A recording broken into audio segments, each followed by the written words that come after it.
الشيطان الرجيم بسم الله الرحمن الرحيم يا أيها الناس إنا خلقناكم من ذكر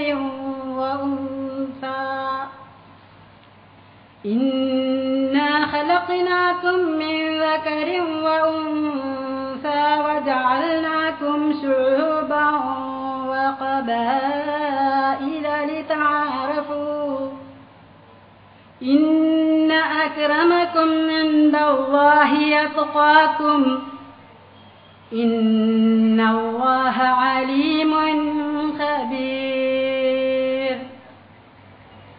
സമ്മേളനത്തിന്റെ ഭാഗമായി 5 ജില്ലകളിലായി വ്യത്യസ്ത വിഷയങ്ങളെ അധികരിച്ചുകൊണ്ട് സെമിനാറുകൾ നടത്തണം എന്നാണ് ഇസ്ലാമിക പ്രസ്ഥാനം തീരുമാനിച്ചിട്ടുള്ളത്.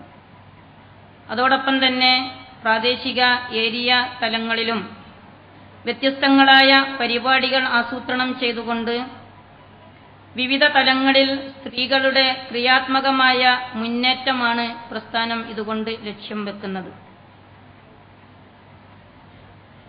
വനിതാ സംവരണം സാധ്യതകളും വെല്ലുവിളികളും എന്ന വിഷയത്തെ ആസ്പദമാക്കി ഇവിടെ നടക്കുന്ന സെമിനാറിൽ അതിൻ്റെ വിവിധങ്ങളായ വശങ്ങളെ സംബന്ധിച്ച ചർച്ചയും പഠനവും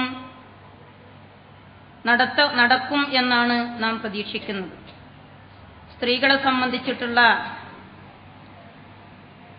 സംബന്ധിച്ചിടത്തോളം വളരെ പ്രാധാന്യമർഹിക്കുന്ന ഈ വിഷയം ഫലപ്രദമായ രീതിയിൽ ചർച്ച ചെയ്യപ്പെടാൻ പ്രപഞ്ചനാഥൻ തുണക്കുമാറാവട്ടെ എന്ന് പ്രാർത്ഥിക്കുകയാണ്.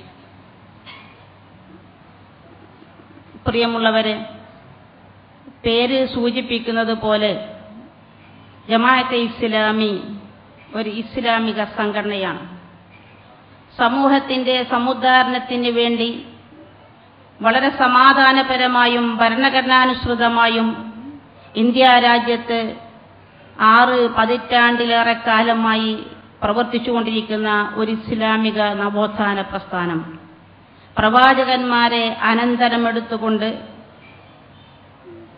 ദൈവിക ദർശനമായ ഇസ്ലാമിന്റെ സത്യസാക്ഷ്യ നിർവഹണം നടത്തിക്കൊണ്ടിരിക്കുന്ന ഒരു ഇസ്ലാമിക പ്രസ്ഥാനം.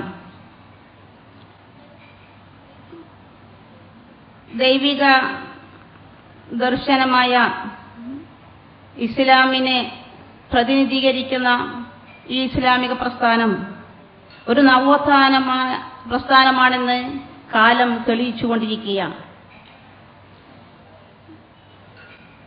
ജീവിതത്തിന്റെ കേവലം ആരാധനകളിലും ചില പൂജാപ്പാട്ടുകളിലും ഇസ്ലാമിനെ പരിമിതമാക്കിയിരുന്ന ഒരു കാലഘട്ടത്തിൽ ഇസ്ലാം കേവലം ഒരു മതമല്ല, മറിച്ച് ജീവിതത്തിന്റെ മുഴുമേഖലകളെയും ചൂഴ്ന്നു നിൽക്കുന്ന ഒരു ജീവിത വ്യവസ്ഥയാണ് എന്ന് ജമാഅത്തെ ഇസ്ലാമി പറഞ്ഞപ്പോൾ 60 വർഷങ്ങൾക്ക് മുമ്പ് അത് അംഗീകരിക്കുവാൻ സമൂഹത്തിന് സാധിച്ചില്ല എന്ന് മാത്രമല്ല, മരണപദ്ധതി എന്ന് പറഞ്ഞ് ചിലർ അതിനെ പരിഹസിക്കുക വരെ ചെയ്തു. എന്നാൽ ഇന്ന് അതിനെ ഒരു ജീവിത പദ്ധതിയായി എല്ലാവരും അംഗീകരിച്ചു കഴിഞ്ഞിരിക്കുന്നു. അതുപോലെ ഇസ്ലാം മുസ്ലിങ്ങൾക്ക് മാത്രമുള്ള ഒന്നല്ല, മറിച്ച് വായു, വെള്ളം, വെളിച്ചം പോലെ എല്ലാ മനുഷ്യർക്കും പ്രപഞ്ചനാഥനായ സൃഷ്ടാവ് കനിഞ്ഞരുളിയിട്ടുള്ള ഒരു ദൈവിക വ്യവസ്ഥയാണ് എന്ന് ജമാഅത്തെ ഇസ്ലാമി പറഞ്ഞു. ഈ മുസ്ലിങ്ങൾക്കും അമുസ്ലിങ്ങൾക്കുമിടയിൽ സ്വീകാര്യമായ ഒരു പൊതുഭാഷ കേരളീയ സമൂഹത്തിന് പരിചയപ്പെടുത്തുന്നത് ജമാഅത്തെ ഇസ്ലാമിയാണ്. അന്ന് ഇസ്ലാമികമായ സാഹിത്യങ്ങൾ പ്രസിദ്ധീകരിച്ചുകൊണ്ട് ഇസ്ലാമിന്റെ സന്ദേശം ഇതര സമൂഹങ്ങൾക്ക് കൈമാറുവാനുള്ള ശ്രമം ജമാഅത്തെ ഇസ്ലാമി നടത്തുകയുണ്ടായി. പട്ടാമ്പിയിലെ സീതാരാമയ്യയെ പോലുള്ളവർ ഈ പ്രവർത്തനത്തെ ശ്ലാഘിച്ചത് ഞാൻ എവിടെയോ വായിക്കുകയുണ്ടായി. മുസ്ലിം അമുസ്ലിം സമൂഹങ്ങൾക്കിടയിലുള്ള വേലിക്കെട്ടുകൾ തകർക്കുന്ന ഇത്തരം ഗ്രന്ഥങ്ങൾ പ്രസിദ്ധീകരിക്കപ്പെടുകയും ജനകീയവൽക്കപ്പെടുകയും ചെയ്യണമെന്ന് അദ്ദേഹം അന്ന് പറഞ്ഞതായി ഓർക്കുന്നു. എന്നാൽ മുസ്ലിം സമൂഹത്തെ സംബന്ധിച്ചിടത്തോളം ഇത് ഉൾക്കൊള്ളുവാൻ വലിയ പ്രയാസമായിരുന്നു. എന്നാൽ ഇന്ന് അവസ്ഥ മാറി. മുസ്ലിം സമൂഹത്തിലെ എല്ലാ സംഘടനകളും ഇസ്ലാമിനെ മറ്റുള്ളവർക്ക് എത്തിച്ചു കൊടുക്കുവാൻ വേണ്ടി വളരെ സാവേശപൂർവം മത്സരിച്ചുകൊണ്ട് പ്രബോധന പ്രവർത്തനങ്ങൾ നടത്തുന്നതാണ് നാം കാണുന്നത്. ജമാഅത്തെ ഇസ്ലാമി ഏറെ നേട്ടങ്ങൾ കൈവരിച്ച ഒരു മേഖലയാണ് വനിതാ രംഗം. ജമാഅത്തെ ഇസ്ലാമി രൂപീകരിക്കപ്പെടുന്ന സാഹചര്യത്തിൽ നമുക്കറിയാം, സ്ത്രീകൾ അവർക്ക് ദൈവം നൽകിയ അവകാശങ്ങൾ നിഷേധിക്കപ്പെട്ടുകൊണ്ട്, അവർക്ക് വിദ്യാഭ്യാസ സ്വാതന്ത്ര്യങ്ങൾ നിഷേധിക്കപ്പെട്ടുകൊണ്ട് അടുക്കളയുടെ 4 ചുമരുകൾക്കുള്ളിൽ പരിമിതപ്പെടുത്തപ്പെടുകയായിരുന്നു അവൾ. എന്നാൽ ഇസ്ലാമിക പ്രസ്ഥാനം ദൈവം അവൾക്ക് നൽകിയ സ്വാതന്ത്ര്യങ്ങൾ ഒന്നൊന്നായി അവൾക്ക് നേടിക്കൊടുക്കുവാൻ വേണ്ട ശ്രമങ്ങൾ നടത്തുകയാണ് ആദ്യമായി ചെയ്തത്. അവൾക്ക് വിദ്യാഭ്യാസത്തിനുള്ള സൗകര്യങ്ങൾ ഏർപ്പെടുത്തുവാൻ വേണ്ടി വനിതാ ഇസ്ലാമിയ കോളേജുകൾ സ്ഥാപിച്ചു. അവരിൽ സാമൂഹിക അവബോധം വളർത്തുവാനും അവരുടെ കഴിവുകൾ വളർത്തിയെടുത്തുകൊണ്ട് അവരെ നാടിനും വീടിനും സമൂഹത്തിനും കൊള്ളാവുന്ന ഒരു സമൂഹമാക്കി പരിവർത്തിപ്പിക്കുവാനും വേണ്ടി അവരുടെ കഴിവുകൾ വളർത്തിയെടുത്ത് നല്ല ഒരു പ്രതികരണ ശേഷിയുള്ള സമൂഹമാക്കി വളർത്തുവാൻ വേണ്ടി ആരാമം വനിതാ മാസിക പ്രസിദ്ധീകരണം ആരംഭിക്കുകയും GIO എന്ന പേരിലുള്ള ഒരു വിദ്യാർത്ഥി സംഘടനയ്ക്ക് രൂപം നൽകുകയും ചെയ്യുകയുണ്ടായി. ഇസ്ലാമിനെ അതിന്റെ എല്ലാ സവിശേഷതകളോടും കൂടി ഉൾക്കൊണ്ടുകൊണ്ട് മാനവികതയിലൂന്നി ജനസേവനം ദൈവാരാധനയാക്കി ജനക്ഷേമം ലക്ഷ്യമാക്കി പരലോകമോക്ഷം പ്രചോദനമാക്കി മർദ്ദിതർക്ക് ആശ്വാസവും വിമോചനവുമായി നീതിക്കായി ശബ്ദിച്ചുകൊണ്ട് ശബ്ദമില്ലാത്തവരുടെ ശബ്ദമായി തിന്മയോട് പൊരുതിക്കൊണ്ട് നന്മയോട് സഹകരിച്ചുകൊണ്ട് പ്രയാണമാരംഭിച്ച ഇസ്ലാമിക പ്രസ്ഥാനം അതിന്റെ ആരംഭം മുതൽ തന്നെ സ്ത്രീകളെ നാമമാത്ര പങ്കാളികളും സഹകാരികളുമാക്കുവാനെല്ലാം മറിച്ച് അവരെ ക്രിയാത്മകമായ ഒരു സമൂഹമാക്കി പരിവർത്തിപ്പിക്കുവാൻ, അവരുടെ എല്ലാ കഴിവുകളും സമൂഹത്തിന്റെ നന്മക്ക് പ്രയോജനപ്പെടുത്തപ്പെടുവാൻ ജമാഅത്തെ ഇസ്ലാമി വളരെയേറെ ശ്രദ്ധിച്ചത് നമുക്ക് കാണുവാൻ കഴിയുന്നതാണ്.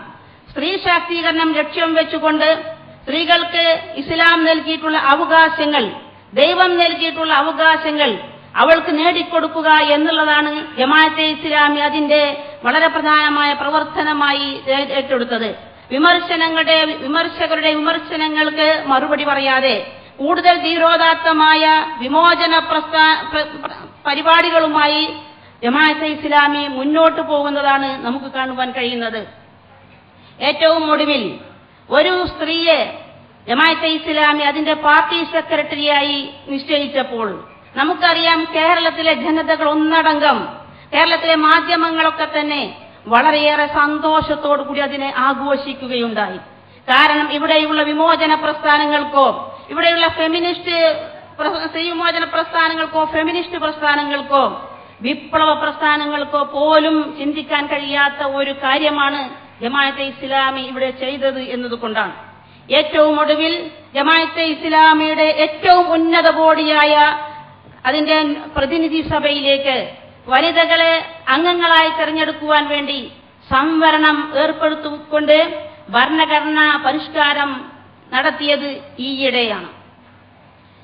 ഇപ്പോൾ ജമാഅത്തെ ഇസ്ലാമി ഒരു പുതിയ മുന്നേറ്റത്തിന് ശ്രമിക്കുകയാണ്. സ്ത്രീകൾക്ക് ദൈവം നൽകിയ അവകാശങ്ങൾ അവർക്ക് നേടിക്കൊടുത്തേ അടങ്ങൂ എന്നുള്ള ഒരു പ്രതിജ്ഞയോടുകൂടി യഥാർത്ഥ സ്ത്രീ ശാക്തീകരണം ലക്ഷ്യം വെച്ചുകൊണ്ട് വനിതാ രംഗത്ത് സ്ത്രീകളെ ഉയർത്തിക്കൊണ്ടുവരുവാൻ വേണ്ടിയുള്ള ധീരമായ ഒരു കാൽവെപ്പ് ജമാഅത്തെ ഇസ്ലാമി ഇപ്പോൾ ആരംഭിച്ചിരിക്കുകയാണ്. അതാണ് കേരള വനിതാ സമ്മേളനം. സാമൂഹ്യ വിപ്ലവത്തിന് സ്ത്രീശക്തി എന്ന തലക്കെട്ടിൽ കേരള ജമാഅത്തെ ഇസ്ലാമി ഇന്ന് സംഘടിപ്പിക്കുന്ന ഈ വനിതാ സമ്മേളനം തീർച്ചയായും നമുക്കറിയാം, സ്ത്രീ സമൂഹത്തിന് കരുത്തും ആവേശവും പകരുന്നതായിരിക്കും ഇൻഷാ അല്ലാഹ്. സ്ത്രീകൾക്ക് കുടുംബത്തിലും സമൂഹത്തിലും ഒരുപാട് ഉത്തരവാദിത്തങ്ങളുണ്ട്. ഇത് ആരും നൽകിയല്ല, ദൈവം തന്നെ അവരെ ഏൽപ്പിച്ചിട്ടുള്ള ഉത്തരവാദിത്തമാണ്. വിശുദ്ധ ഖുർആൻ പറയുന്നു, വൽ മുഅ്മിനൂന വൽ മുഅ്മിനാത്തു ബഅ്ദുഹും ഔലിയാഉ ബഅ്ദിൻ യഅ്മുറൂന ബിൽ മഅറൂഫി വയൻഹൗന അനിൽ മുൻകർ. സത്യവിശ്വാസികളും സത്യവിശ്വാസിനികളും പരസ്പരം സഹചാരികളാണ്. അവർ നന്മ കൽപ്പിക്കുകയും തിന്മ വിരോധിക്കുകയും ചെയ്യേണ്ടവരാണ്. നന്മ കൽപ്പിക്കുക, തിന്മ വിരോധിക്കുക എന്ന ഈ പദം കൊണ്ട് അർത്ഥമാക്കുന്നത് സമൂഹ പരിവർത്തന മേഖലകളിൽ സ്ത്രീകൾക്ക് നിർവഹിക്കുവാനുള്ള പങ്കിനെയാണ്. അപ്പോൾ ഇത് സ്ത്രീകൾക്ക് നിർബന്ധമാണ് എന്ന് വിശുദ്ധ ഖുർആൻ നമ്മോട് പറയുമ്പോൾ, പ്രവാചക ചരിത്രത്തിൽ ഒട്ടേറെ മഹതികളുടെ ചരിത്രം നമുക്ക് കാണുവാൻ സാധിക്കുമ്പോൾ, ഈ രംഗത്ത് നിന്ന് നമുക്ക് ഒരിക്കലും പിന്മാറാൻ സാധിക്കുകയില്ല എന്ന് ഞാനും നിങ്ങളും അടിവരയിട്ട് മനസ്സിലാക്കണം. ഇസ്ലാമിക ചരിത്രത്തിൽ ഒരുപാട് മഹതികളെ നാം കാണുന്നു.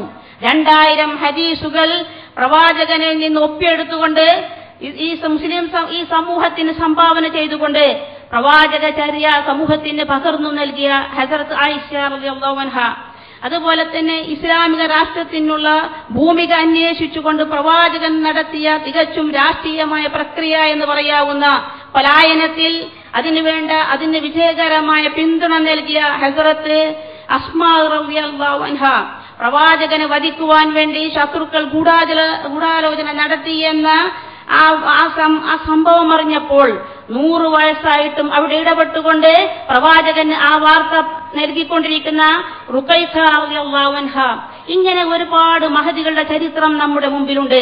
ഈ ചരിത്രത്തിൽ നിന്നും പാഠം ഉൾക്കൊണ്ടുകൊണ്ട് ഈ പാരമ്പര്യം നിലനിർത്തിക്കൊണ്ട് ഇക്കാലഘട്ടത്തിലും സാമൂഹികമായ ഇടപെടലുകൾ നടത്തുവാൻ അനിവാര്യമായ സാഹചര്യങ്ങളിൽ നമ്മുടെ സ്വന്തം അസ്തിത്വത്തിനും വ്യക്തിത്വത്തിനും നേരെ ഭീഷണികൾ ഉയരുമ്പോൾ മാത്രമല്ല, സമൂഹത്തിൽ തിന്മകൾ നടമാടിക്കൊണ്ടിരിക്കുമ്പോൾ അവയ്ക്കെതിരെ പ്രതികരിക്കുവാനും പ്രതിഷേധിക്കുവാനുമുള്ള ശക്തി ആർജിക്കുവാൻ നമുക്ക് സാധിക്കേണ്ടതുണ്ട്.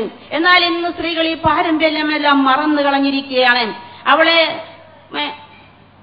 പട്ടിന്റെയും പൊന്നിന്റെയും അടിമകളാക്കി വളർത്തുവാനുള്ള ആസൂത്രിത ശ്രമങ്ങളാണ് ആഗോള സാമ്രാജ്യ ശക്തികൾ ഒരു ഭാഗത്ത് നടത്തിക്കൊണ്ടിരിക്കുന്നത്.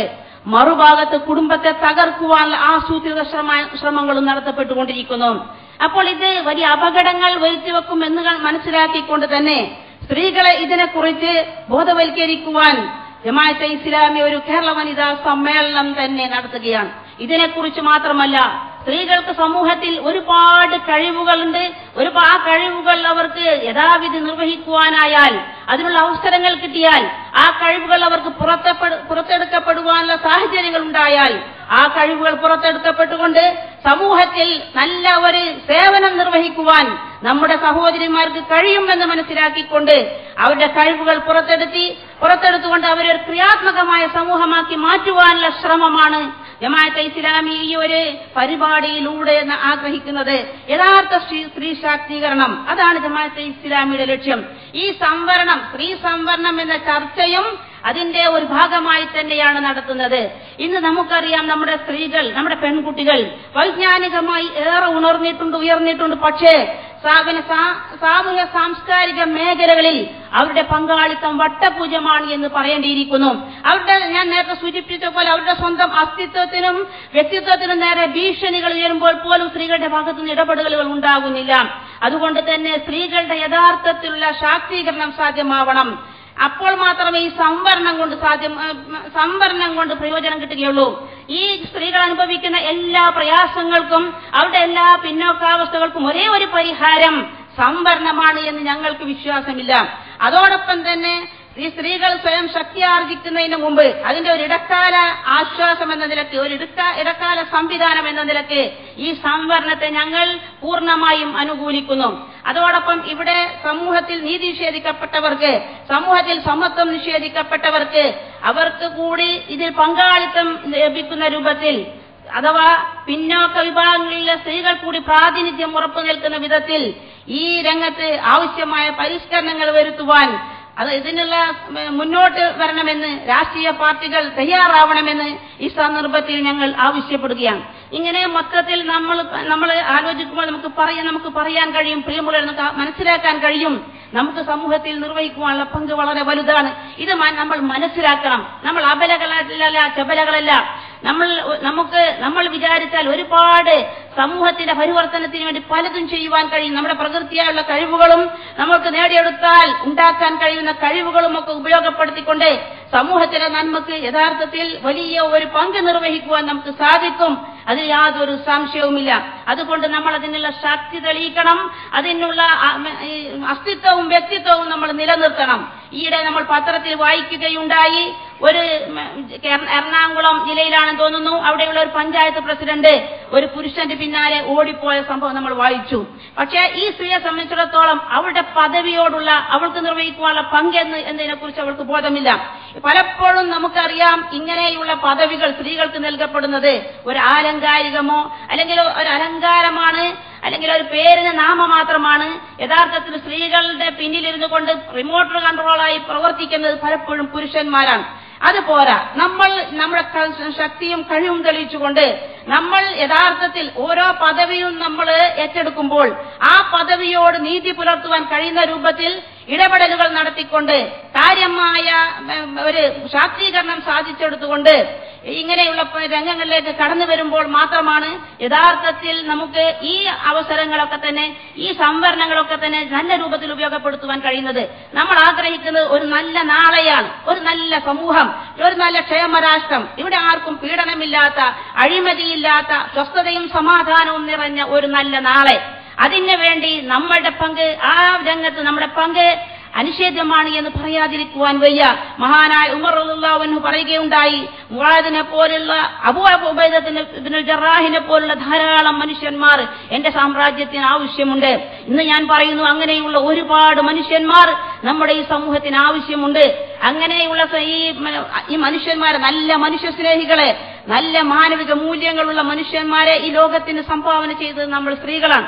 അപ്പൊ നമുക്ക് കുടുംബത്തിലും സമൂഹത്തിലുമുള്ള ബാധ്യതകൾ യഥാവിധി നിർവഹിക്കുമ്പോൾ നമുക്ക് സമൂഹത്തിലും കുടുംബത്തിലും തന്നെ അനിഷേധ്യമായ പങ്ക് നിർവഹിക്കുവാൻ കഴിയും. സമൂഹ സേവന രംഗത്ത് സമൂഹത്തിന്റെ നന്മക്കായി ഒരുപാട് പ്രവർത്തിക്കുവാൻ കഴിയും. ഇത് നമ്മൾ മനസ്സിലാക്കണം. ഈ സംവരണം തന്നെ ആ അർത്ഥത്തിലാണ് ഈ ചർച്ച നമ്മൾ കണക്കിലെടുക്കേണ്ടത്. ഇവിടെ നല്ല ഈ വിഷയകമായി സംസാരിക്കുവാൻ നല്ല പ്രാപ്തരായ ആളുകളെ തന്നെ നമുക്ക് ലഭിച്ചിട്ടുണ്ട്. പക്ഷേ അവരൊക്കെ തന്നെ മണിക്കൂറുകൾ സംസാരിക്കാൻ കഴിയുന്നവരാണ്. നമുക്ക് സമയം വളരെ പരിമിതമാണ്. ഓരോരുത്തർക്കും നമുക്ക് നൽകാൻ കഴിയുന്ന പരമാവധി സമയം കേവലം 15 മിനിറ്റ് മാത്രമാണ്.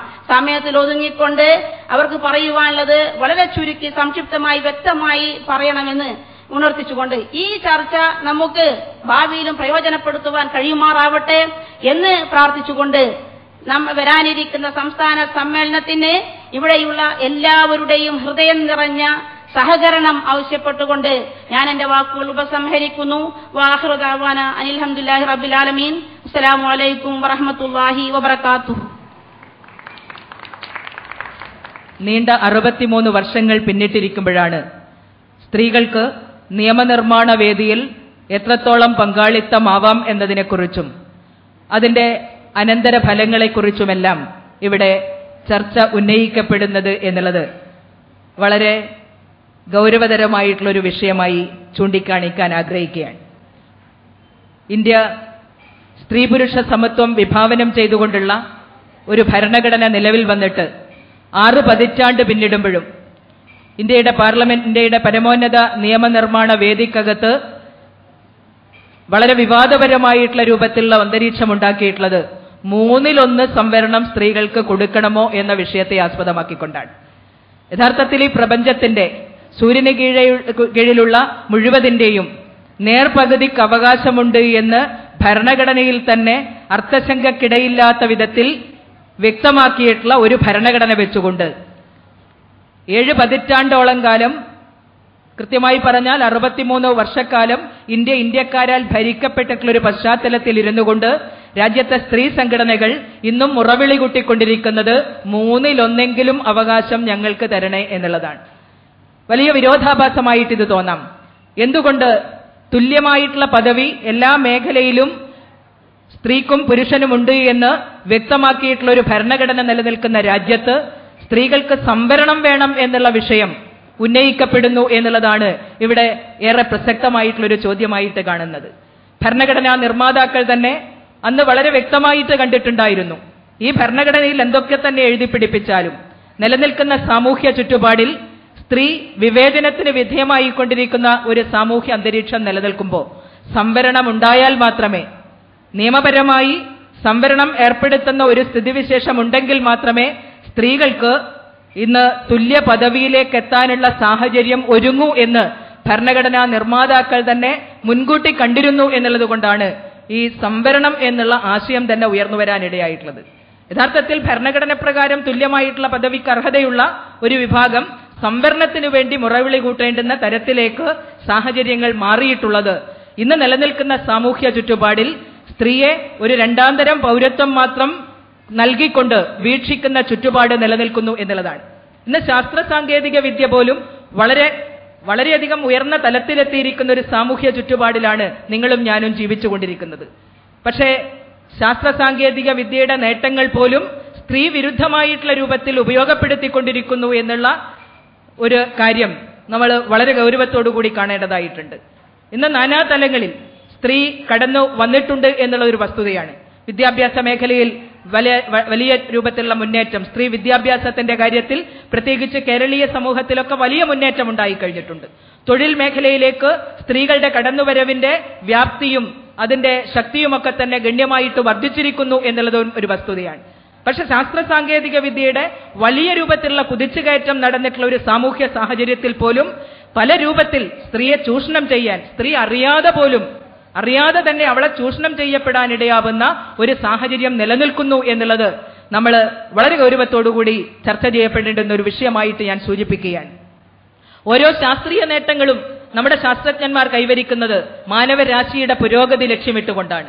മനുഷ്യ സമൂഹത്തിന് തന്നെ നന്മ വരുത്താൻ ലക്ഷ്യമിട്ടുകൊണ്ട് ശാസ്ത്രജ്ഞന്മാർ കൈവരിക്കുന്ന ശാസ്ത്രീയ നേട്ടങ്ങൾ നിലനിൽക്കുന്ന സാമൂഹ്യ ചുറ്റുപാടിൽ പുരുഷ മേധാവിത്വപരമായിട്ടുള്ള ചിന്താഗതി നിലനിൽക്കുന്നു എന്നുള്ളത് കൊണ്ട് തന്നെ ആ ശാസ്ത്രീയ നേട്ടങ്ങൾ സ്ത്രീ വിരുദ്ധമായിട്ട് ഉപയോഗപ്പെടുത്തുന്നു എന്നുള്ളതിന്റെ ഒട്ടേറെ ദൃഷ്ടാന്തങ്ങൾ നാം കണ്ടുവരികയാണ്. സാധാരണയായിട്ട് സ്ത്രീയെ നേരിട്ടുകൊണ്ടിരിക്കുന്ന വിവേചനത്തെക്കുറിച്ച് പറയുമ്പോൾ സാധാരണ പറയാറുണ്ട്, ഗർഭസ്ഥ ശിശു മുതൽ ചുടലയിലെത്തുന്ന സമയത്ത് പോലും വിവേചനത്തിന് ഇരയാക്കപ്പെടുന്നു സ്ത്രീ എന്നുള്ളത്. ഗർഭസ്ഥ അവസ്ഥയിൽ സ്ത്രീയുടെ അവസ്ഥ എന്താണ്? ഗർഭിണിയായിട്ടുള്ളൊരു സ്ത്രീയെ, അവൾ ആരോഗ്യമുള്ള ഒരു കുഞ്ഞിന്റെ പിറവി ഉറപ്പുവരുത്താൻ ആധുനിക ശാസ്ത്രം കണ്ടെത്തിയിട്ടുള്ള മഹത്തായിട്ടുള്ള ശാസ്ത്രീയ നേട്ടങ്ങളിൽ ഒന്നാണ് ആംനിയോസിന്തസിസ് എന്ന് പറയുന്നത്. ഗർഭിണിയായിട്ടുള്ള ഒരു സ്ത്രീയുടെ ഗർഭപാത്രത്തിനകത്ത് വളർന്നുവരുന്ന കുഞ്ഞിന്റെ ആരോഗ്യസ്ഥിതി നിർണയിച്ചുകൊണ്ട് നല്ല ആരോഗ്യമുള്ള ഒരു കുഞ്ഞിന്റെ പിറവി ഉറപ്പുവരുത്താൻ സഹായകമായിട്ടുള്ള തരത്തിൽ ഗർഭസ്ഥ അവസ്ഥയിൽ വെച്ച് തന്നെ ആവശ്യമായിട്ടുള്ള പരിപോഷണം കൊടുക്കാൻ ലക്ഷ്യമിട്ടുകൊണ്ട് കൈവരിച്ചിട്ടുള്ള ആംനിയോസിന്തസിസ് എന്ന് പറയുന്ന ശാസ്ത്രീയ നേട്ടമാണ് ഇന്ന് നമ്മുടെ രാജ്യത്ത് ഗ്രാമീണ മേഖലയിൽ പോലും ലൈസൻസോടുകൂടി പ്രവർത്തിക്കുന്ന ക്ലിനിക്കുകളിൽ ദുരുപയോഗം ചെയ്യപ്പെട്ടുകൊണ്ടിരിക്കുന്നത്. സ്ത്രീയുടെ ഗർഭപാത്രത്തിനകത്ത് വളർന്നുവരുന്ന കുഞ്ഞിന്റെ ലിംഗനിർണയം നടത്താൻ ഈ സാങ്കേതിക വിദ്യ ഉപയോഗപ്പെടുത്തിക്കൊണ്ട് പെൺകുഞ്ഞാണെന്ന് കണ്ടു കഴിഞ്ഞാൽ ഗർഭസ്ഥ അവസ്ഥയിൽ വെച്ച് തന്നെ അതിനെ നശിപ്പിക്കുന്നതിനു വേണ്ടി വിപുലമായിട്ടുള്ള രൂപത്തിലുള്ള സാഹചര്യം ഉണ്ടാവുന്നു എന്നുള്ളത് കണ്ടുകൊണ്ടാണ് ഇന്ത്യൻ പാർലമെന്റിൽ പ്രീനാറ്റൽ ഡയഗ്നോസിസ് പ്രിവെൻഷൻ ആക്ട് എന്ന പേരിൽ ഒരു നിയമം കൊണ്ടുവരാൻ രാജ്യത്തെ ക്ലിനിക്കുകളിലേക്ക് ഈ സ്കാൻ ചെയ്തുകൊണ്ട് ലിംഗനിർണയം നടത്തിക്കൊടുക്കുന്ന ക്ലിനിക്കുകൾക്ക് അവരുടെ പ്രവർത്തനത്തെ നിയന്ത്രിക്കുന്നതിന് ലക്ഷ്യമിട്ടുകൊണ്ടുള്ള ഒരു നിയമത്തിന്റെ പ്രസക്തി ഉണ്ടായിട്ടുള്ളത്. അപ്പൊ അത്തരത്തിൽ വിവിധ തലങ്ങളിൽ സ്ത്രീ ചൂഷണത്തിനിരയായിക്കൊണ്ടിരിക്കുന്ന ഒരു സാമൂഹ്യ സാഹചര്യത്തിൽ നിന്നുകൊണ്ടാണ് ഇവിടെ സ്ത്രീകൾക്ക് സംവരണം നിയമനിർമ്മാണ വേദികളിൽ, തീരുമാനമെടുക്കുന്ന വേദികളിലാകെ സ്ത്രീകൾക്ക് പ്രാതിനിധ്യമുണ്ടാക്കുന്നതിന് വേണ്ടിയിട്ടുള്ള ഒരു അവസ്ഥ എങ്ങനെ കൈവരിക്കാം എന്നുള്ളത് നമ്മൾ ആലോചിക്കുന്നത്. ഇന്ത്യയുടെ ഭരണ സംവിധാനത്തിന്റെ നേതൃത്വ തലത്തിൽ ഈ ചർച്ച തുടങ്ങിവെച്ചിട്ട് 2 പതിറ്റാണ്ട് പിന്നിടുകയാണ്. നിരവധി പാർലമെന്റ് സമ്മേളനങ്ങൾ ഈ ചർച്ചയ്ക്ക് വിധേയമാക്കപ്പെടുന്നതിന് ഇടയായിട്ടുണ്ട്. ഒട്ടേറെ ഭരണ സംവിധാനങ്ങൾ പിന്തള്ളപ്പെട്ടു കഴിഞ്ഞിരിക്കുന്നു നമ്മുടെ സ്വാതന്ത്ര്യാനന്തരത്തിന് ശേഷം. കഴിഞ്ഞ 14ാമത് ലോക്സഭയുടെ കാലയളവിൽ ഈ ബില്ല് കൊണ്ടുവന്നത് വളരെയധികം പ്രതിസന്ധികൾക്ക് ഇടയിൽ നിന്നുകൊണ്ടാണ് എന്ന് നേരിട്ട് ആ കാര്യങ്ങൾ മനസ്സിലാക്കാൻ കഴിഞ്ഞിട്ടുള്ള ഒരാളെന്നുള്ള നിലയിൽ എനിക്ക് പറയാൻ വേണ്ടി കഴിയും. നേരത്തെ എൻഡിഎയുടെ നേതൃത്വത്തിലുള്ള ഭരണം അധികാരത്തിലുണ്ടായിരുന്നപ്പോൾ അന്ന് സ്ത്രീകൾക്ക് 1/3 സംവരണം ലഭ്യമാക്കി കൊടുക്കാൻ ഇന്ത്യൻ ഭരണഘടന തന്നെ ഭേദഗതി ചെയ്യുന്നതിന് വേണ്ടിയിട്ടുള്ള ബില്ല് കൊണ്ടുവന്നപ്പോൾ അന്ന് ലോക്സഭയിലാണ് ആ ബില്ല് കൊണ്ടുവന്നിട്ടുള്ളത്. ആ ലോക്സഭയിൽ ആ ബില്ല് അവതരിപ്പിക്കാൻ വേണ്ടി അന്നത്തെ നിയമവകുപ്പ് മന്ത്രി മുന്നോട്ട് വന്നപ്പോ പാർലമെന്റിന്റെ നടുത്തളത്തിൽ ഇന്ത്യയുടെ ജനാധിപത്യത്തിന്റെ ശ്രീകോവിൽ എന്ന് അഭിമാനത്തോടുകൂടി നമ്മൾ വിശേഷിപ്പിക്കുന്ന ആ പാർലമെന്റിന്റെ പരമോന്നത വേദിക്കകത്ത് നിന്നുകൊണ്ട് ബില്ല് അടങ്ങിയിട്ടുള്ള കടലാസ് തന്നെ പിച്ചിച്ചീന്തപ്പെട്ടിട്ടുള്ള അനുഭവം ഉണ്ടായി. ആ ഒരു സാഹചര്യം കണക്കിലെടുത്തുകൊണ്ടാണ് കഴിഞ്ഞ ലോക്സഭയുടെ കാലയളവിൽ 14ാമത് ലോക്സഭയുടെ കാലയളവിൽ രാജ്യസഭയിൽ ബില്ല് അവതരിപ്പിച്ച് ആ ബില്ലിന്റെ നിലനിൽപ്പ് ഉറപ്പുവരുത്താനുള്ള ഒരു ശ്രമം UPA ഗവൺമെന്റിന്റെ ഭാഗത്തു നിന്നുണ്ടായിട്ടുള്ളത്. 108ാമത് പാർലമെന്റ് ഭരണഘടനാ ഭേദഗതി. ഭരണഘടനയെ ഭേദഗതി ചെയ്തുകൊണ്ട് മാത്രമേ ഈ നിയമം നടപ്പിൽ വരുത്തുന്നതിന് വേണ്ടിയിട്ട് കഴിയുള്ളൂ എന്നുള്ളത് കൊണ്ടാണ് രാജ്യസഭയിൽ ബില്ല് അവതരിപ്പിച്ച് ആ ലോക്സഭയാകുമ്പോൾ ലോക്സഭയുടെ കാലാവധി കഴിയുമ്പോൾ ബില്ല് ലാപ്സായി പോകുന്ന സ്ഥിതിയാണ്. അപ്പൊ രാജ്യസഭയിൽ ഇപ്പോൾ ബില്ല് അവതരിപ്പിച്ച് അത് ഏട്ടിലെ പശുവായിട്ട് തന്നെ കിടക്കുകയാണ്. ഓരോ സന്ദർഭങ്ങളിലും ബില്ല് അവതരിപ്പിച്ചപ്പോ ഇന്ത്യ രാജ്യത്തെ വിവിധ രാഷ്ട്രീയ പാർട്ടികളുടെ നേതൃത്വം ഈ വിഷയവുമായിട്ട് ബന്ധപ്പെട്ടുകൊണ്ട് കൈക്കൊള്ളുന്ന നിലപാടുകൾ എന്താണ് എന്ന് നമ്മൾ നേരിട്ട് ദൃശ്യമാധ്യമങ്ങളിലൂടെയൊക്കെ തന്നെ നേരിട്ട് മനസ്സിലാക്കിയിട്ടുണ്ട്. BJPയുടെ ഭരണകാലയളവിൽ ആ ബില്ല് ഇന്ത്യൻ പാർലമെന്റിൽ അവതരിപ്പിച്ചപ്പോ വിവിധ രാഷ്ട്രീയ പാർട്ടികൾ അതുമായി ബന്ധപ്പെട്ടുകൊണ്ട് പ്രസ്താവനകളുമായി രംഗത്തേക്ക് വന്നു. ഇന്ത്യയുടെ രാഷ്ട്രീയ നേതൃത്വം ഇന്ത്യ രാജ്യത്ത് വിവിധ രാഷ്ട്രീയ പാർട്ടികളുടെ നിലപാടെന്താണ് എന്ന് നമുക്ക് മുമ്പാകെ, ഇന്ത്യ രാജ്യത്തെ ജനങ്ങൾക്ക് മുമ്പാകെ, ജനസംഖ്യയുടെ പകുതിയിലധികം വരുന്ന സ്ത്രീകൾക്ക് മുമ്പാകെ വെളിവാക്കപ്പെടുന്ന ഒരു സ്ഥിതിവിശേഷമാണ്. ആ ബില്ല് കൊണ്ടുവന്നപ്പോഴാണ് പിന്നോക്ക സമുദായത്തിന് പ്രത്യേകമായിട്ടുള്ള സംവരണം കൊടുത്ത് ആ ഉറപ്പുവരുത്തിക്കൊണ്ട് മാത്രമേ സ്ത്രീ സംവരണത്തെക്കുറിച്ച് ആലോചിക്കാവൂ എന്നുള്ള ഒരു നിലപാടിലേക്ക് ചില രാഷ്ട്രീയ പാർട്ടികൾ എത്തിയിട്ടുള്ളത്. അതിന് ന്യായീകരണമായിട്ട് അവർ പറഞ്ഞത്, ഈ സംവരണം ലക്ഷ്യമിട്ടുകൊണ്ട് ബില്ല് കൊണ്ടുവന്നു കഴിഞ്ഞാൽ അതിന്റെ പ്രയോജനം പിന്നോക്കം കിടക്കുന്ന സമുദായങ്ങളിൽപ്പെട്ടിട്ടുള്ള സ്ത്രീകൾക്ക് ലഭ്യമാവില്ല. പാർലമെന്റിന്റെ പരമോന്നത വേദിയിൽ സമ്പന്നരായിട്ടുള്ള ഉയർന്ന സമുദായത്തിൽപ്പെട്ടിട്ടുള്ള സ്ത്രീകൾ മാത്രം കടന്നുവരുന്ന സാഹചര്യം ആണ് ഉണ്ടാവുക. അതുകൊണ്ട് പിന്നോക്ക സമുദായങ്ങൾക്ക് സംവരണം ഉറപ്പുവരുത്തിക്കൊണ്ട് മാത്രമേ ഈ ബില്ല് പാസ്സാക്കാവൂ എന്നുള്ള നിലപാടിലേക്കാണ് ചില രാഷ്ട്രീയ പാർട്ടികൾ അവരുടെ നിലപാട് വ്യക്തമാക്കാൻ തയ്യാറായിട്ടുള്ളത്. പിന്നോക്ക വിഭാഗക്കാരോട് സ്നേഹം വരുന്നത് വനിതാ സംവരണ ബില്ലിന്റെ സാഹചര്യത്തിൽ മാത്രമാണ്. ഇന്ത്യ രാജ്യം സ്വാതന്ത്ര്യം നേടി വർഷങ്ങൾ പിന്നിട്ടപ്പോഴും പിന്നോക്ക വിഭാഗത്തിനോട് യാതൊരു താല്പര്യവും കാട്ടാത്ത രാഷ്ട്രീയ പാർട്ടികൾ വനിതാ സംവരണ ബില്ലിനെ എങ്ങനെ പരമാവധി അതിന്റെ കാലാവധി നീട്ടാൻ വേണ്ടി കഴിയുമോ, പരമാവധി വൈകിപ്പിക്കാൻ ആ ബില്ല് പാസ്സാക്കുന്നത് എങ്ങനെ വൈകിപ്പിക്കാം എന്നുള്ള ലക്ഷ്യത്തോടു കൂടിയിട്ട് മാത്രമാണ് ഇത്തരം ഒരു നിലപാടെടുത്തിട്ടുള്ളത്. ഒരു രാഷ്ട്രീയ പാർട്ടിയുടെ നേതാവ് അന്ന് പ്രസ്താവന ഇറക്കിയിട്ടുള്ളത്, ഈ ബില്ല് പാസ്സാക്കപ്പെട്ടു കഴിഞ്ഞാൽ പൊങ്ങച്ചക്കാരികളായിട്ടുള്ള സ്ത്രീകളായിരിക്കും പാർലമെന്റിന്റെ വേദിയിലേക്ക് കടന്നു വരിക എന്നുള്ളതാണ്. പിന്നോക്ക വിഭാഗക്കാർക്ക് പ്രാതിനിധ്യം ഉണ്ടാവില്ല എന്നുള്ള വാദം അവർ നേരത്തുകയുണ്ടായി. സ്ലീവ്ലെസ് ബ്ലൗസ് ഇട്ട്, ലിപ്സ്റ്റിക് ഇട്ട്, മുടി ബോബ് ചെയ്ത്, വാനിറ്റി ബാഗും തൂക്കി വരുന്ന പൊങ്ങച്ചക്കാരികളുടെ വേദിയാക്കിയിട്ട് ഈ പാർലമെന്റിനെ മാറ്റാൻ പാടില്ല എന്നുള്ള രൂപത്തിലുള്ള പരാമർശങ്ങൾ അന്ന് ചില കോണുകളിൽ നിന്ന് ഉയർന്നു വരികയുണ്ടായി. അത്തരമൊരു സാഹചര്യത്തിലാണ് രാഷ്ട്രീയ പാർട്ടികളുടെ സമവായമുണ്ടാക്കുന്നതിന് വേണ്ടി അന്ന് NDAയുടെ ഭരണകാലത്ത് വാജ്പേയി തന്നെ നേതൃത്വം ഏറ്റെടുത്തുകൊണ്ട് ശ്രമം നടന്നിട്ടുള്ളത്. സമവായമുണ്ടായില്ല. 14ാമത് ലോക്സഭയുടെ കാലയളവിൽ രാജ്യസഭയിൽ ആ ബില്ല് അവതരിപ്പിക്കുന്നതൊന്ന് നേരിട്ട് കാണാൻ രാജ്യസഭയുടെ ലോബിയിൽ ചെന്നിരുന്ന് ആ രംഗം വീക്ഷിക്കാൻ എനിക്ക് സന്ദർഭം ഉണ്ടായിട്ടുണ്ട്.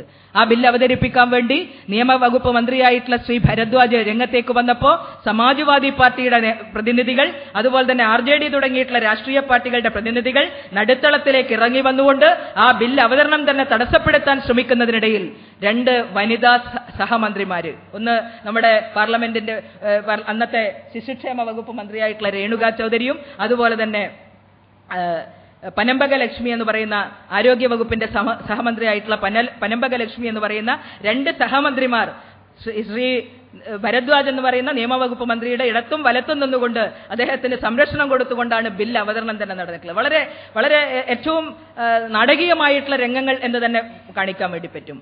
ആ ബില്ല് അവതരണത്തിന് ശേഷം ബില്ല് സ്റ്റാൻഡിംഗ് കമ്മിറ്റിയുടെ ചർച്ചയ്ക്ക് വേണ്ടി വിട്ടു. സ്റ്റാൻഡിംഗ് കമ്മിറ്റി രാജ്യത്തുടനീളം ചർച്ച നടത്താൻ വേണ്ടി സ്ത്രീ സംഘടനകളുടെ അഭിപ്രായമാരായാൻ വേണ്ടി, സന്നദ്ധ സംഘടനകളുടെ അഭിപ്രായമാരായാൻ, രാഷ്ട്രീയ പാർട്ടികളുടെ അഭിപ്രായമാരായാൻ ഓരോ സംസ്ഥാനത്തെയും ഭരണ സംവിധാനത്തിന്റെ സംസ്ഥാന ഗവൺമെന്റുകളുടെ അഭിപ്രായം ആരായാൻ വിവിധ സംസ്ഥാനങ്ങളിലായിട്ട് തെളിവെടുപ്പ് നടത്തി. ഏതാണ്ട് എല്ലാ കോണുകളിലും, രാജ്യത്തിന്റെ എല്ലാ കോണുകളിലും ചെന്ന് അഭിപ്രായം ആരായാൻ വേണ്ടി ആ സ്റ്റാൻഡിംഗ് കമ്മിറ്റിയിൽ ഒരു അംഗം എന്നുള്ള നിലയിൽ പ്രവർത്തിക്കാൻ കഴിഞ്ഞിട്ടുള്ള അനുഭവം വെച്ചുകൊണ്ട് ഞാൻ പറയട്ടെ, ഒരു രാഷ്ട്രീയ പാർട്ടിയും വളരെ പരസ്യമായി ഈ ബില്ലിനെ നിഷേധിക്കുന്നതിന് വേണ്ടിയിട്ടുള്ള സമീപനം കൈക്കൊണ്ടിട്ടില്ല. ബില്ല് പ്രാവർത്തികമാകണ്ട എന്ന് പറഞ്ഞിട്ടുള്ള ഒരു രാഷ്ട്രീയ പാർട്ടിയും ഇല്ല എന്നുള്ളതാണ് ഏറെ രസകരമായിട്ടുള്ള വസ്തുത.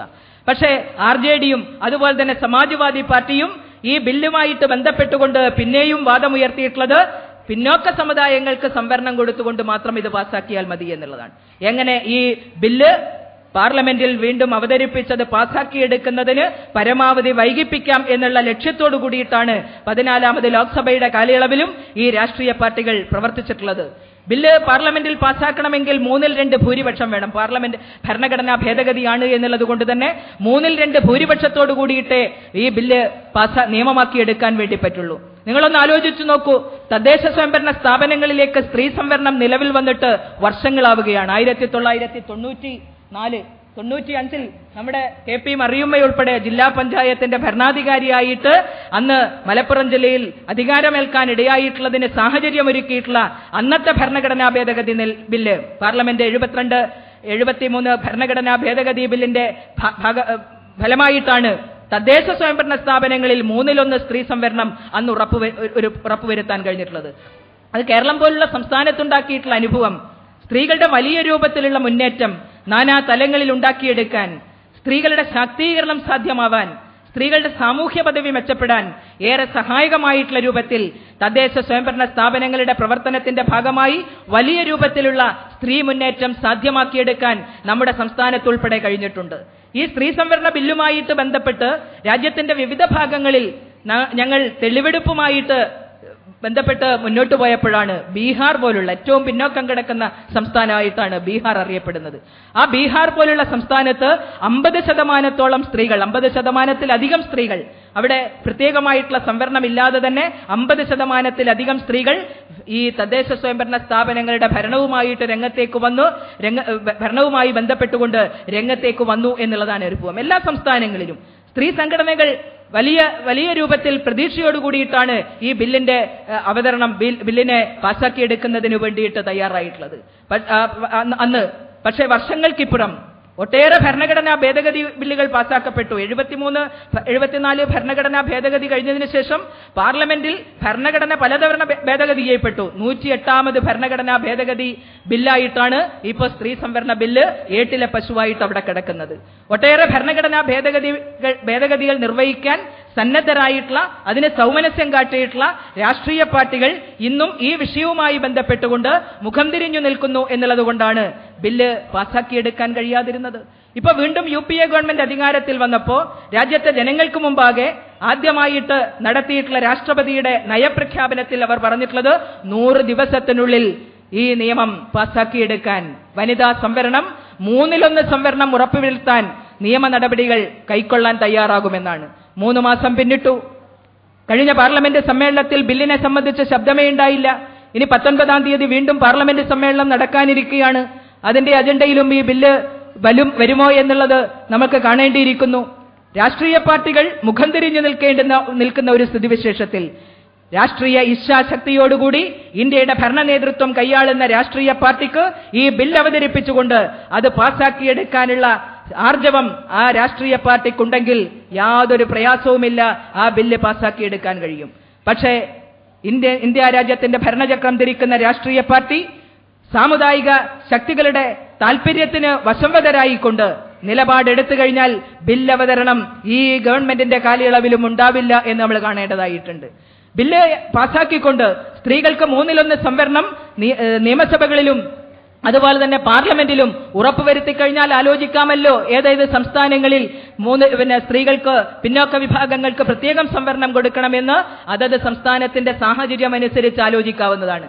ഈ ഞങ്ങളുടെ തെളിവെടുപ്പ് കമ്മിറ്റിയുമായിട്ട് പാർലമെന്റിന്റെ standing committee, personal law and justice standing കമ്മിറ്റിക്ക് മുമ്പാകെ വന്നിട്ടുള്ള കണക്കുകൾ പ്രകാരം വ്യക്തമാക്കപ്പെട്ടിട്ടുള്ളത് പല സംസ്ഥാനങ്ങളിലും പിന്നോക്ക വിഭാഗങ്ങൾക്ക്, അതർ ബാക്ക്വേർഡ് കമ്മ്യൂണിറ്റീസിന് പ്രത്യേകമായിട്ടുള്ള സംവരണം നിയമസഭയിലേക്ക് ഉണ്ടായിട്ടില്ലെങ്കിലും പല നിയമസഭകളിലും പിന്നോക്ക വിഭാഗത്തിന്റെ പ്രാതിനിധ്യം ഗണ്യമായിട്ടുണ്ട്. വന്നിട്ടുള്ള അംഗങ്ങളിൽ പിന്നോക്ക വിഭാഗത്തിന്റെ പ്രാതിനിധ്യം ഉറപ്പുവരുത്താൻ തമിഴ്നാട്ടിലും ബീഹാറിലൊക്കെയുള്ള കണക്കുകൾ വ്യക്തമാക്കുന്നത് പല രാഷ്ട്രീയ പാർട്ടികളും പിന്നോക്ക വിഭാഗത്തിന് പ്രാതിനിധ്യം കൊടുത്തുകൊണ്ടുള്ള നിയമസഭകളാണ് ഇന്ത്യയിലെ വിവിധ സംസ്ഥാനങ്ങളിൽ ഉള്ളത് എന്നാണ്. ഇനി ഏതെങ്കിലും സംസ്ഥാനത്ത് പ്രത്യേകമായിട്ടുള്ള പരിഗണന കൊടുത്തുകൊണ്ട് മാത്രമേ പിന്നോക്ക സമുദായത്തെ ഉയർത്തിക്കൊണ്ടുവരാൻ കഴിയുമെങ്കിൽ അതത് സംസ്ഥാനങ്ങളുടെ പ്രത്യേകമായിട്ടുള്ള സാഹചര്യങ്ങൾക്ക് അനുസരിച്ച് നിയമമുണ്ടാക്കാൻ സഹായകമായിട്ടുള്ള രൂപത്തിലുള്ള ഒരു നിലപാട് ഇന്ത്യയുടെ ഭരണ സംവിധാനം സ്വീകരിച്ചുകൊണ്ട് ഈ വരാനിരിക്കുന്ന പാർലമെന്റ് സമ്മേളനത്തിൽ തന്നെ ഈ ബിൽ അവതരിപ്പിച്ച് ഇന്ത്യയുടെ അഭിമാനകരമായിട്ടുള്ള ഒരു മുഹൂർത്തം ഇന്ത്യ രാജ്യത്തുണ്ടാക്കിയെടുക്കാൻ കഴിയേണ്ടുന്ന ഒരു സാഹചര്യം ഇന്നും നിലനിൽക്കുന്നുണ്ട്. സ്വാതന്ത്ര്യലബ്ധിയുടെ 7 പതിറ്റാണ്ടാവുമ്പോഴും ഇന്നും രാജ്യത്തെ സ്ത്രീകളുടെ ഏറ്റവും ദയനീയമായിട്ടുള്ള അവസ്ഥ, വിവിധ തരങ്ങളിൽ സ്ത്രീകളെ നേരിട്ടുകൊണ്ടിരിക്കുന്ന വിവേചനം, തൊഴിലെടുക്കുന്ന മേഖലയിൽ ജോലിക്ക് തുല്യ കൂലി കൊടുക്കണം എന്നുള്ള നിയമമുണ്ട്. നിയമങ്ങളുടെ ഒരു കുറവ് നമ്മുടെ രാജ്യത്തെ സംബന്ധിച്ചിടത്തോളം ഇല്ല. 1980കളിലാണ് ഏറ്റവും കൂടുതൽ സ്ത്രീ സംരക്ഷണ നിയമങ്ങൾ നമ്മുടെ രാജ്യത്തുണ്ടാക്കപ്പെട്ടിട്ടുള്ളത്. പക്ഷെ ഇപ്പോഴും ആ നിയമങ്ങളൊക്കെ തന്നെ നിലനിൽക്കുമ്പോഴും സ്ത്രീ വിവേചനത്തിനിരയാവുന്നു, ചൂഷണത്തിനിരയാകുന്നു, കടുത്ത പീഡനങ്ങൾക്കിരയാവുന്നു എന്നുള്ള വസ്തുത നിലനിൽക്കുകയാണ്. കേവലം നിയമങ്ങൾ കൊണ്ട് മാത്രം പരിഹരിക്കാവുന്ന ഒരു പ്രശ്നമല്ല ഇത് എന്നുള്ളതുകൊണ്ട് ഭരണ സംവിധാനത്തിന്റെ നേതൃത്വപരമായിട്ടുള്ള ഇടപെടലോടെ അങ്ങേയറ്റം ഇച്ഛാശക്തിയോടുകൂടി ഈ രാജ്യത്തെ സമൂഹത്തിന്റെ പകുതിയിലധികം വരുന്ന സ്ത്രീകളുടെ, വോട്ടർമാരിൽ പകുതിയിലധികം വരുന്ന സ്ത്രീ സമൂഹത്തിന്റെ അവകാശങ്ങൾ സംരക്ഷിക്കുന്നതിന് വേണ്ടിയിട്ടുള്ള ഇച്ഛാശക്തിയോടുകൂടിയിട്ടുള്ള ഒരു നിലപാട് ഇന്ത്യയുടെ ഭരണ സംവിധാനം കൈക്കൊള്ളേണ്ടതായിട്ടാണുള്ളത്. ഇപ്പൊ നമുക്കറിയാം, ഏറെ അഭിമാനകരമായിട്ടുള്ളൊരു വസ്തുത, കേരളത്തിൽ വരാനിരിക്കുന്ന തദ്ദേശ സ്വയംഭരണ സ്ഥാപനങ്ങളിൽ 50% സ്ത്രീ സംവരണം ഉറപ്പുവരുത്തുന്ന നിയമം കേരള നിയമസഭ പാസാക്കി കഴിഞ്ഞിരിക്കുകയാണ്. 50% സംവരണം അംഗങ്ങളാവാൻ വേണ്ടി മാത്രമല്ല, എല്ലാ ഭരണ നേതൃത്വത്തിലും പഞ്ചായത്ത് പ്രസിഡന്റുമാർ, വൈസ് പ്രസിഡന്റുമാർ, അതുപോലെ തന്നെ സ്റ്റാൻഡിംഗ് കമ്മിറ്റി അംഗങ്ങൾ, മുനിസിപ്പൽ ചെയർമാൻമാർ, അതുപോലെ standing committee chairman, vice chairman, standing committee ചെയർമാൻമാർ, ഇങ്ങനെ എല്ലാ തലങ്ങളിലും 50% സ്ത്രീകൾക്ക് പ്രാതിനിധ്യം ലക്ഷ്യമിട്ടുകൊണ്ടുള്ള ഒരു സാഹചര്യം ഉറപ്പുവരുത്താൻ കേരള നിയമസഭ ഏറ്റവും മാതൃകാപരമായിട്ടുള്ള രൂപത്തിൽ, ഇന്ത്യ രാജ്യത്തെ മറ്റ് എല്ലാ സംസ്ഥാനങ്ങൾക്കും ഏറ്റവും മാതൃകാപരമായിട്ടുള്ള ഒരു നടപടിയാണ് നമ്മുടെ നിയമസഭയുടെ ഭാഗത്തു നിന്നുണ്ടായിട്ടുള്ളത്. എല്ലാ കാര്യങ്ങളിലും നമുക്കറിയാം, കേരളം മാതൃക കാട്ടിയിട്ടുണ്ട്. വിദ്യാഭ്യാസത്തിന്റെ കാര്യത്തിൽ സമ്പൂർണ്ണ സാക്ഷരത കൈവരിക്കുന്ന പ്രവർത്തനങ്ങളിൽ സ്ത്രീകളെ ഭാഗമാക്കാൻ കഴിഞ്ഞിട്ടുള്ള ഒരു സംസ്ഥാനത്തിന്റെ ഭാഗമാണ് നമ്മളെന്ന് അഭിമാനത്തോടുകൂടി നമുക്ക് പറയാൻ കഴിയുന്ന അന്തരീക്ഷം നിലനിൽക്കുന്നുണ്ട്. വിദ്യാഭ്യാസ മേഖലയിൽ, ആരോഗ്യ പരിപാലന രംഗത്ത് എല്ലാം സ്ത്രീ ശാക്തീകരണത്തിന്റെ വഴി തുറക്കാൻ കഴിഞ്ഞിട്ടുള്ള നമ്മുടെ സംസ്ഥാനത്ത് വരാനിരിക്കുന്ന തദ്ദേശ സ്വയംഭരണ സ്ഥാപനങ്ങൾ അധികാരത്തിൽ വന്നു കഴിഞ്ഞാൽ വരുന്ന വർഷം ഒക്ടോബർ 2-ന് വലിയ രൂപത്തിലുള്ള സ്ത്രീ മുന്നേറ്റം ഉറപ്പുവരുത്താൻ കഴിയുന്ന ഒരു അന്തരീക്ഷം സംജാതമായിരിക്കുന്ന ഈ സംസ്ഥാനത്ത് നമുക്ക് കേരളത്തിലെ സ്ത്രീകൾക്ക് ഒന്നിച്ചൊറ്റക്കെട്ടായി ആവശ്യപ്പെടാനുള്ളത് നമ്മുടെ നിയമസഭകളിലും നമ്മുടെ പാർലമെന്റിലും ഈ ഒരു നിയമം പാസാക്കിയെടുക്കുന്നതിന് വേണ്ടി രാഷ്ട്രീയ ഇച്ഛാശക്തി പുലർത്തിക്കൊണ്ട് മുന്നോട്ട് വരാൻ ഇന്ത്യയുടെ ഭരണ സംവിധാനം തയ്യാറാവണമെന്നുള്ളതാണ്. അത് ആ മുദ്രാവാക്യം തീർച്ചയായിട്ടും നമുക്ക് ഒറ്റക്കെട്ടായി രാഷ്ട്രീയ കക്ഷി മത ജാതി ചിന്തകൾക്കതീതമായി ഈ സമൂഹത്തിലെ സ്ത്രീകൾക്ക് ഒന്നിച്ചൊറ്റക്കെട്ടായിട്ട് ഉയർത്താം എന്ന് മാത്രം സൂചിപ്പിച്ചുകൊണ്ട് ഇവിടെ ഇങ്ങനെ ഈ വിഷയാവതരണം നടന്നിട്ടില്ല. എനിക്ക് മറ്റൊരു പരിപാടിക്ക് പോകേണ്ടതുണ്ട്. എന്റെ വാക്കുകൾ ശ്രവിക്കാൻ തയ്യാറായിട്ടുള്ള മുഴുവൻ ആളുകളെയും ഊഷ്മളമായി അഭിവാദ്യം ചെയ്തുകൊണ്ട് ഇത്തരം ഒരു സെമിനാർ സംഘടിപ്പിച്ചതിൽ ജമായത്തെ ഇസ്ലാമിയുടെ വനിതാ വിഭാഗത്തിനെ ഒന്നുകൂടി അഭിനന്ദിച്ചുകൊണ്ട് ഞാൻ എന്റെ വാക്കുകൾ ചുരുക്കുന്നു. അഭിവാദ്യങ്ങൾ. ഒരു ജനാധിപത്യ രാഷ്ട്രത്തിന്റെ പ്രബുദ്ധതയുടെ അടയാളമാണ് ആ രാജ്യം സ്ത്രീക്ക് നൽകിയിരിക്കുന്ന പദവി എന്ന് പറയുന്നത്. സ്ത്രീ സംവരണം എന്ന വിഷയം ഇന്ത്യയിൽ മൊത്തമായും കേരളത്തിൽ പ്രത്യേകിച്ചും സജീവമായി ചർച്ച ചെയ്തുകൊണ്ടിരിക്കുന്ന ഒരു പശ്ചാത്തലത്തിലാണ് നാം ഇപ്പോൾ ഉള്ളത്. ഇതൊരു പുതിയ വിഷയമല്ല. നിയമനിർമ്മാണ സഭയിലെ സ്ത്രീ പ്രാതിനിധ്യത്തെക്കുറിച്ചുള്ള സംവാദങ്ങൾക്ക് വർഷങ്ങളുടെ പാരമ്പര്യമുണ്ട്. പഞ്ചായത്ത് രാജ് സ്ഥാപനങ്ങളിൽ വനിതകളുടെ പ്രാതിനിധ്യം 33% നിന്നും 50% ഉയർത്തി ഭരണഘടന ഭേദഗതി ചെയ്യുവാനുള്ള നമ്മുടെ കേന്ദ്ര മന്ത്രിസഭയുടെ തീരുമാനമാണ് ഇപ്പോൾ ഈ വിഷയത്തെ കൂടുതൽ പ്രസക്തമാക്കിയിരിക്കുന്നത്. നാം മനസ്സിലാക്കിയതുപോലെ ഒട്ടേറെ കാലമായി നമ്മുടെ പാർലമെന്റുകളിലും നിയമസഭകളിലും സ്ത്രീക്ക് 33% സംവരണം വേണമെന്ന ഒരു വാദത്തിന്റെ കോലാഹലങ്ങൾ നമ്മൾ കേട്ടുകൊണ്ടിരിക്കാൻ തുടങ്ങിയിട്ട് ഇപ്പോഴും അത് വിജയിക്കാതെ കിടക്കുകയാണ് എന്നതും നാം മനസ്സിലാക്കിയതാണ്. നീതിരഹിതമായ സാമൂഹ്യ വ്യവസ്ഥിതിയിലെ അസമത്വങ്ങൾ പരിഹരിക്കാനാണ് യഥാർത്ഥത്തിൽ സംവരണം എന്നത് ഏർപ്പെടുത്തിയിരിക്കുന്നത്. രാഷ്ട്രീയ, ഭരണ, സാമ്പത്തിക, വിദ്യാഭ്യാസ, ഔദ്യോഗിക മണ്ഡലങ്ങളിൽ പിന്തള്ളപ്പെട്ട ജനവിഭാഗങ്ങളെ പ്രത്യേക പരിഗണനയും പരിരക്ഷയും നൽകിക്കൊണ്ട് സമൂഹത്തിന്റെ മുഖ്യധാരയിലേക്ക് മറ്റുള്ളവരോടൊപ്പം ഉയർത്തിക്കൊണ്ടുവരിക എന്ന ഒരു ലക്ഷ്യമാണ് യഥാർത്ഥത്തിൽ സംവരണത്തിനുള്ളത്.